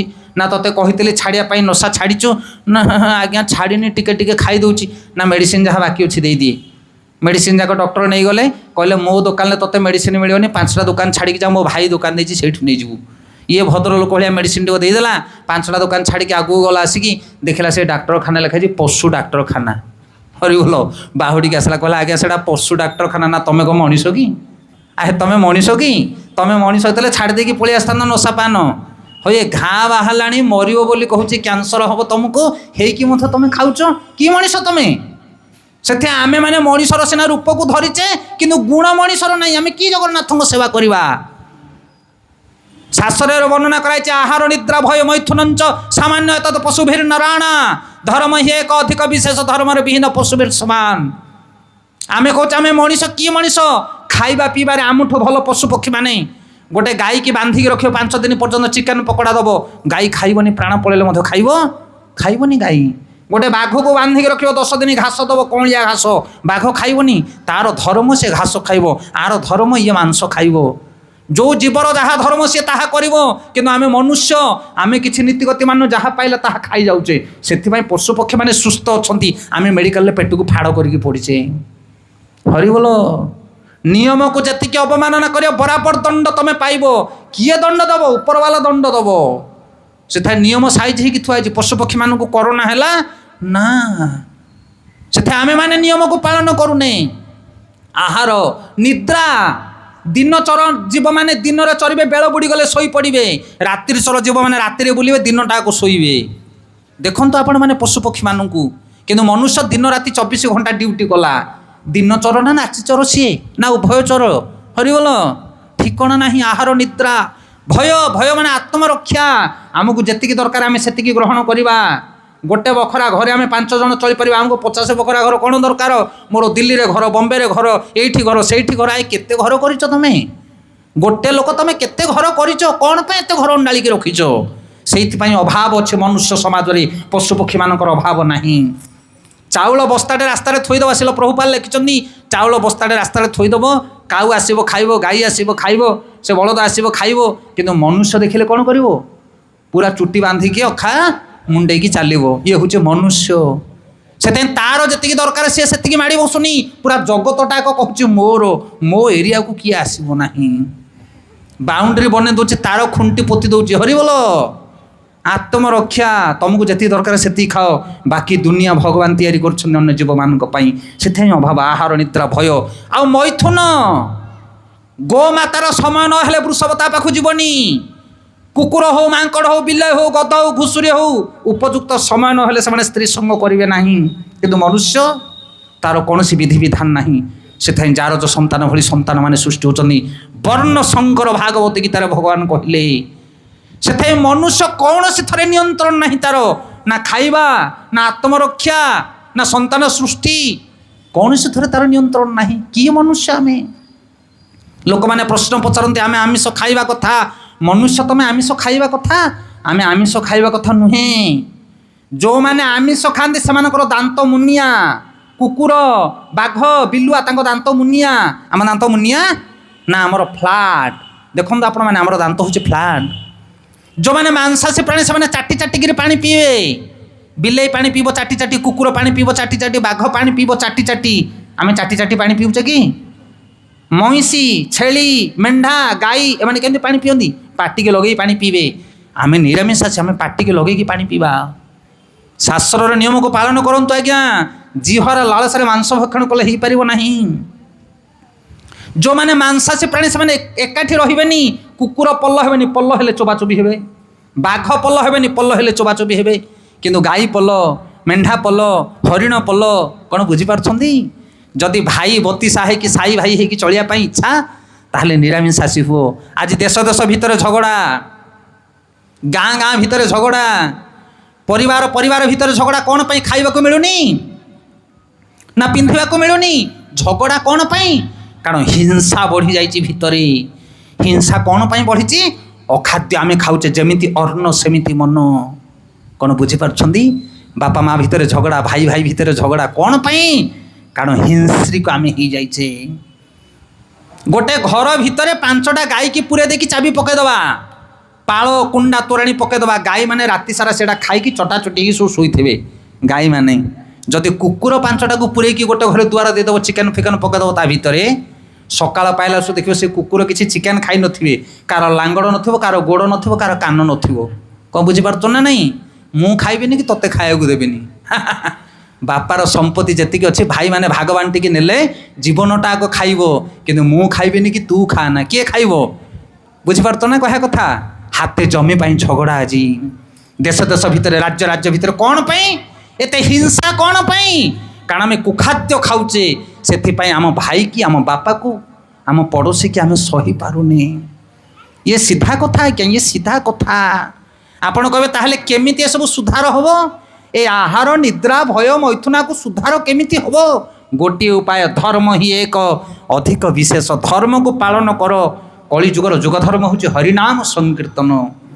ଯିଏ ହରିନାମ କରିବ ସିଏ 4ଟାକୁ ନିୟମକୁ ପାଳନ କରିପାରିବ, ଅଳ୍ପକେ ସନ୍ତୁଷ୍ଟ ରହିବ। ସୁଦାମା ଘରେ ଭୋଜନ ନଥିଲା, କିନ୍ତୁ ସିଏ ସକାଳୁ ଅନ୍ୟର ତଣ୍ଟି ଚିପିବା ବିଚାର କରୁନଥିଲା। କିନ୍ତୁ ଆମର ଅଚଳାଚଳ ସମ୍ପତ୍ତି ଖାଇଲେ ବୋହିଲେ ସରିବନି, କିନ୍ତୁ ଆମେ ସକାଳ ପାଇଲେ ଚିନ୍ତା କରୁଛେ କାହାକୁ ଠକିବି। ହଁ କି ନାହିଁ? ସେଥିପାଇଁ ହରିଭକ୍ତି ଆଚରଣ କର। ଭଗବାନଙ୍କର ନାମ ଯିଏ ଜପ କରିବ ତା ହୃଦୟ ମନ ପବିତ୍ର ହେଇଯିବ, ଆଉ ସିଏ ଜଗତରେ ଶାନ୍ତିରେ ରହିବ, ଜଗନ୍ନାଥଙ୍କର ପ୍ରିୟ ହେଇପାରିବ ସିଏ। ତେଣୁ ଆପଣମାନଙ୍କୁ ଅନୁରୋଧ, ଆପଣମାନେ ଜଗନ୍ନାଥଙ୍କର ପ୍ରିୟ ଲୋକ, ସମସ୍ତେ ଜଗନ୍ନାଥଙ୍କ ପୂଜା କରିବା ପାଇଁ ଆସୁଛନ୍ତି, ଭକ୍ତି କରୁଛନ୍ତି, ମନା ନାହିଁ। କିନ୍ତୁ ଏ କଳିଯୁଗରେ ଜଗନ୍ନାଥ ହେଉଛନ୍ତି ଭାବଗ୍ରାହୀ। ହୃଦୟରେ ଭାବ ହେଲେ ଜଗନ୍ନାଥ ଗ୍ରହଣ କରିବେ, ଆଉ ସେ ଭାବକୁ ପ୍ରକଟ କରିବା ପାଇଁ ହେଲେ ହରିନାମ ଦରକାର। କଳିଯୁଗର ଯୁଗ ଧର୍ମ ହେଉଛି ହରିନାମ ସଂକୀର୍ତ୍ତନ।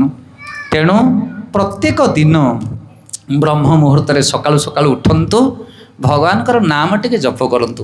ଗାଧେଇ ପାଧେଇ ଜପ କଲେ ବଢ଼ିଆ, ନ ଗାଧେଇ ପଡ଼ିଲେ ମଧ୍ୟ ଚଳିବ, କିଛି ଅସୁବିଧା ନାହିଁ। ଟ୍ରେନ୍ ଉପରେ ଥାଅ, ପ୍ଲେନ୍ ଉପରେ ଥାଅ, ବିଲରେ ଥାଅ, ବାଡ଼ିରେ ଥାଅ, କୁଣିଆ ଘରେ ଥାଅ, କିଛି ଅସୁବିଧା ନାହିଁ। ଯେମିତି ପକେଟରେ ଏଡ଼ ବଡ଼ ମୋବାଇଲ ଧରିକି ବୁଲୁଛ, ସେମିତି ପାଖରେ ଗୋଟେ ଜପମାଳଟେ ଧରିକି ବୁଲିବ। କ'ଣ ବୁଝିପାରିଲେ? ଯେଉଁଠି ଅଛ, ଯେମିତି ଅଛ, ଯେତିକବେଳେ ସମୟ ମିଳୁଛି, ଅଫିସ ଯାଅ, ବ୍ୟାଙ୍କ ଯାଅ, କେଉଁଠିକି ଯାଉଛ ଯାଅ, ସମୟ ହେଲେ ଜପମାଳଟା ଧରିକି ବାହାର କରିକି ଭଗବାନଙ୍କର ନାମ ଜପ କର। ଘଣ୍ଟା ଘଣ୍ଟା ଟିଭି ଦେଖି, ମୋବାଇଲ ଦେଖି ସମୟ ଅତିବାହିତ କର ନା, ଭଗବାନଙ୍କର ନାମ ଜପ କର। ନାମର ଏତେ ଶକ୍ତି। କଳିଯୁଗର ଯୁଗ ଧର୍ମ ହେଉଛି ହରିନାମ ସଂକୀର୍ତ୍ତନ। ଯଦି ଜଣେ ନିଷ୍ଠାର ପୂର୍ବକ ପ୍ରତିଦିନ ଭଗବାନଙ୍କର ନାମ ଜପ କରିବ, ତାହେଲେ ତା ହୃଦୟରେ ଥିବା ସବୁ କଳମସ ନଷ୍ଟ ହୋଇଯିବ। ପରମ ପବିତ୍ର, ପରମ ଶାନ୍ତି, ପରମ ଆନନ୍ଦ ପ୍ରାପ୍ତ ହେବ ସିଏ। କାରଣ ଭଗବାନଙ୍କର କୃପା ବିନା ଏ ଜଗତରେ କେହି ଶାନ୍ତି ପାଇପାରିବେ ନାହିଁ। ଏ ଧନ ଯୌବନ ତୁମକୁ ଖୁସି କରିପାରିବ ନାହିଁ। ଶେଷରେ ଗୋଟେ ଛୋଟିଆ ଉଦାହରଣ ଦେଇ କଥାକୁ ଆମେ ବିରାମ ଦେବା। गोटे जगार प्रवचन चली थाए सत्संग अनेक अनेक लोक आसती 7 दिन कथा हरि कथा प्रवचन गोटे गाँव में प्रवचन चली थाए ये आपंकर चली ता भितर गोटे पिला आगरे आसिक बसे प्रथम बस शेष जीव प्रतिदिन हरि कथा शुणिम आउ जी बाबाजी प्रवचन दियंते तांकर सेवा करे फूलमाल नहीं दे दिए पानी दे दिए जहाँ दरकार बाबाजी सेवा करे किंतु प्रवचन सरला पर प्रसाद व्यवस्था हुए ये आमर भी प्रसाद होती प्रभुजी मैंने कर किसी अल्प स्वल्प हेले प्रसाद जो हुए सी पिला प्रसाद पाएनि उठिकी पलि जाए ये बाबाजी दिने देखिले 2 दिन देखिले 3 दिन बेलू हाथ धरी पकड़े कहले हरे माधिया कौन प्रवचन शुणुचु प्रसाद पाइला आसक उठिकी पलाऊचु माधिया हाथ को जोड़ा कहला कौन कहे महाराज मो घरे मो बापा माँ अच्छा ना एरा कौन सब अबा बुआ ना कौन खाली तोर बापा माँ अच्छा ना ना आज्ञा मो बापा माँ भली जगत बापा माँ नहांती मत अनेक बसी थे मो बापा माँ मत देखिले से माने शोवाई जी आ छाड़ी मु केमती भोजन करी ना से ना खाली बापा माँ नुहत मोर गोटे स्त्री अच्छी से स्त्री भली जगत स्त्री नहीं ना कौन तो स्त्री एमती ना मो स्त्री हूँ पतिव्रता नारी मु भोजन कले मोर उच्छिष्ट खाइब मो स्त्री ताकू छाड़ी मुझे केमी खाइबी खाली सेतिकी न मोर 2टा पुओ झील अच्छा से मत अनै थे बापा आसिले सांगरे खाइबे से आउ ये भलिया परिवार को छाड़ी मुझे खाई पारे गुरु महाराज भाविले कहले बापा माँ पुत्र पौत्री प्रति बहुत आसक्ति आर हो जाए पाने दबा प्रकृत में संसार आज्ञा कहीं नुहे कहार किए कहार अच्छी कहना गोटे पान दबा ताको गुरु कौन कले गोटे मेडिसिन देले कहले बापा रे आज संध्या बेले जिते पत्नी खावाई दब खाई सारापर यही मेडिसिनटा खाईदेबू खाई शोईजु ना कौन हम गुरु महाराज ना तोर प्राण चलीज ना माने मु मरीजी ना ना रे निश्वास बंद हो लोके भावे तू मरीगलु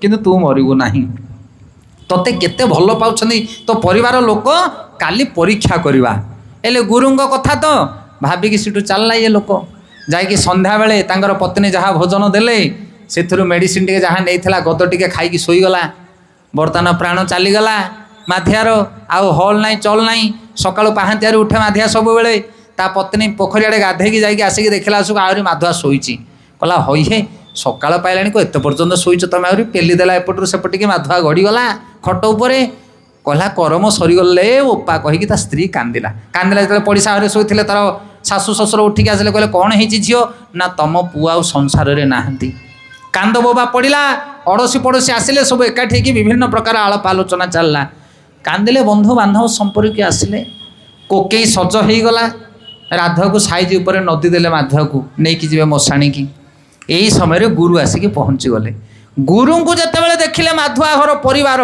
ता पत्नी ता पुत्र पौत्री पिता माता उच्च स्वर में कांदिले हे गुरु महाराज देख देख देख ए कली जुगर भगवान भगवान कहीं नहांती ये माधुआ आमर केते सेवा करुला सकाळ पाइले जगन्नाथ मंदिर को धाईला अकाल मरीगला शोईला खाई कौन होगला तार किछि नाहांती जगत में धर्म अधर्म किछि ना कांदिले माने मुंड पिटिकी गुरु को देखिकी विकल जिते हेले गुरु आसिक पहुँचले कहले कांदना कहीं हेले राधुआ बंचीब हरिगल कहले माधुआ बंचीब ना हाँ बंचीब आश्चर्य हो गले गाँ लोक कहले केमिति बंचीब ना माधिया बंचीब तापाई जड़े मरिया पड़ो किए मरब कुह तुम परिवार जड़े जदि किए मरब ताहले माधिया बंचीब एथर अनानी हेले आकु सी ताकु सी केते प्रेम करुच जना पड़ो हरिगल हाँ ये बर्तमान बापा अनेला माँ को माँ अनेला बापा को बुढ़ा बुढ़ी अना अनी होउछंदी बुढ़ी कहूँ आए अनईच कौन तुम्हें तो बुढ़ा हेलनी तुम डेट गला तुम्हें मरुन पुओ बंचीब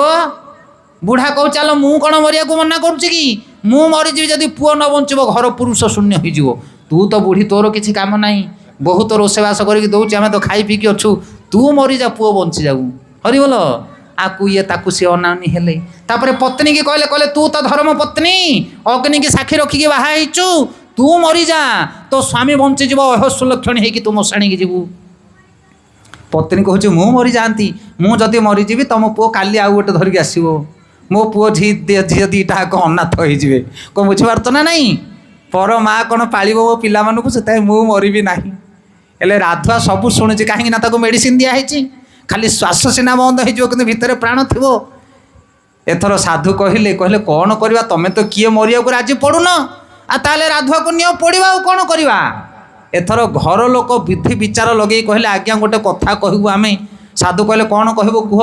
ନା ତମର ତ ଆଗକୁ କିଏ ନାହିଁ କି ପଛକୁ କିଏ ନାହିଁ, ତମେ ବାବାଜୀ ଲୋକ, ତମେ ମରିଗଲେ ଭଲ ହୁଅନ୍ତା, ଆମ ରାଧା ବଞ୍ଚି ଯାଆନ୍ତା।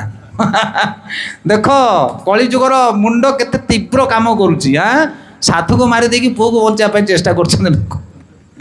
ତାପରେ ଏଇ ସମୟରେ ସାଧୁ ବାବା କ'ଣ କଲେ, ତାଙ୍କ ପକେଟରୁ ଆଉ ଟିକେ ଗଦ ମେଡ଼ିସିନ ବାହାର କରିକି ମାଧିଆକୁ ଶୁଙ୍ଗେଇ ଦେଲେ। ମାଧିଆ ବର୍ତ୍ତମାନ କୋକେଇରୁ ଉଠିକି ବସିଲା ଝାଡ଼ି ଛୁଡ଼ି ହେଇକି। ସାଧୁ କହିଲେ ଚିନ୍ତା କରନି, ତମେ ମରିବା ଦରକାର ନାହିଁ, ମୁଁ ମରିବା ଦରକାର ନାହିଁ, ବର୍ତ୍ତମାନ ମାଧିଆ ଉଠିବ। ମାଧିଆ ଉଠିକି ବସିଲା ଝାଡ଼ି ଛୁଡ଼ି ହେଇକି, ଗୋଟେ ଲମ୍ବା ହେଇକି ମୁଣ୍ଡିଆ ମାରିଲା, କହିଲା ବାପାକୁ ମୁଣ୍ଡିଆ, ମାଆକୁ ମୁଣ୍ଡିଆ, ପତ୍ନୀକି ମୁଣ୍ଡିଆ, ଏ ଜଗତକୁ ମୁଣ୍ଡିଆ, ବହୁତ ଭଲ ପାଇଛି, ବହୁତ ସେବା କରିଛି ତମର। ଆଉ ଯିଏ ମୋ ପାଇଁ ମରୁଥିଲା ମୁଁ ତା ପାଇଁ ମରିଗଲି। ମାନେ ତମେ କହୁଥିଲ ସାଧୁ ମରିଯା, ବର୍ତ୍ତମାନ ମୁଁ ସେ ସାଧୁଙ୍କ ପାଇଁ ମରିଗଲି, ମାନେ ମୁଁ ଆଜିଠାରୁ ମରିଗଲି ଆଉ ସାଧୁଙ୍କ ସାଙ୍ଗରେ ଚାଲିଲି। ହେ ଗୁରୁ ମହାରାଜ, ହେ ସାଧୁ ମହାତ୍ମା, ମୋ ନେତ୍ର ତମେ ଖୋଲିଦେଲ। ଏଇ ଜଗତରେ ସବୁ ଭଲ ପାଆନ୍ତି ଦୁଇ ନମ୍ବର ଭଲ ପାଇବା, ପ୍ରକୃତରେ ଭଲ ପାଇବା ଲୋକ ଜଗତରେ କେହି ନାହାନ୍ତି। ସେଥିପାଇଁ ଜଣେ ହେଉଛନ୍ତି ପ୍ରେମ ପୁରୁଷୋତ୍ତମ, ସେ ହେଉଛନ୍ତି ଜଗନ୍ନାଥ। ଯଦି ଭଲ ପାଇବାର ଅଛି ତାଙ୍କୁ ଭଲ ପାଅ, ତମ ଭଲ ପାଇବାର ମହତ୍ଵ ରହିବ। ଆଉ ଯାହାକୁ ଭଲ ପାଇବ ଖାଲି ଧୋକା ଖାଇବ, 100% ଧୋକା ମିଳିବ। ଯାହାକୁ ଭଲ ପାଉଛ ଭଲ ପାଅ। ସାଧୁ କହିଲେ ଆରେ ବାପା ଏଇଥିପାଇଁ ମୁଁ ତତେ ପରୀକ୍ଷା କରିନଥିଲି, ମୋ ସହିତ ଆସିବା ଦରକାର ନାହିଁ, ଏଇ ଘର ପରିବାର ଭିତରେ ରହ, ଏଇ ବାପା ମା, ଏଇ ପତି ପତ୍ନୀ, ଏଇ ପୁତ୍ର ପତ୍ନୀ ପାଖରେ ରହ, କିନ୍ତୁ ମନଟା ଜଗନ୍ନାଥଙ୍କ ପାଖରେ ଲଗେଇଥା। ଶରୀରଟା ଏଇଠି ଥିବ କିନ୍ତୁ ମନଟା ଥିବ ସେଇଠି। କ'ଣ ବୁଝିପାରୁଛ କି ନାହିଁ? ଭଗବାନ ତମର ଧନ ଚାହୁଁନାହାନ୍ତି, ତମ ଶରୀର ଚାହୁଁନାହାନ୍ତି, ତମର କିଛି ଚାହୁଁନାହାନ୍ତି। ଜଗନ୍ନାଥ ତମ ମନ ଚାହୁଁଛନ୍ତି। ମନଟା ଲଗେଇକି ଜଗନ୍ନାଥଙ୍କର ଭଜନ କରରେ ବାପା। ମନଟାକୁ ବାପା ମା ପୁତ୍ର ପୌତ୍ରୀ ପାଖରେ କାହିଁକି ରଖିଛୁ? ଶରୀରଟାକୁ ଦେ, ବାପା ମାଙ୍କର ସେବା କରେ, ପତ୍ନୀ ପାଇଁ ସେବା କରେ, ପୁତ୍ର ପତ୍ର ପାଇଁ ପରିଶ୍ରମ କରେ, ମନା ନାହିଁ, କିନ୍ତୁ ମନଟା ଜଗନ୍ନାଥଙ୍କ ପାଖରେ ରଖେ। ଖାଇଲେ ଶୋଇଲେ ପ୍ରତିକ୍ଷଣ ଜଗନ୍ନାଥଙ୍କୁ ଚିନ୍ତା କରେ। ଜଗନ୍ନାଥଙ୍କ ଛଡ଼ା ଜଗତରେ ମୋର ବୋଲି କେହି ନାହିଁ।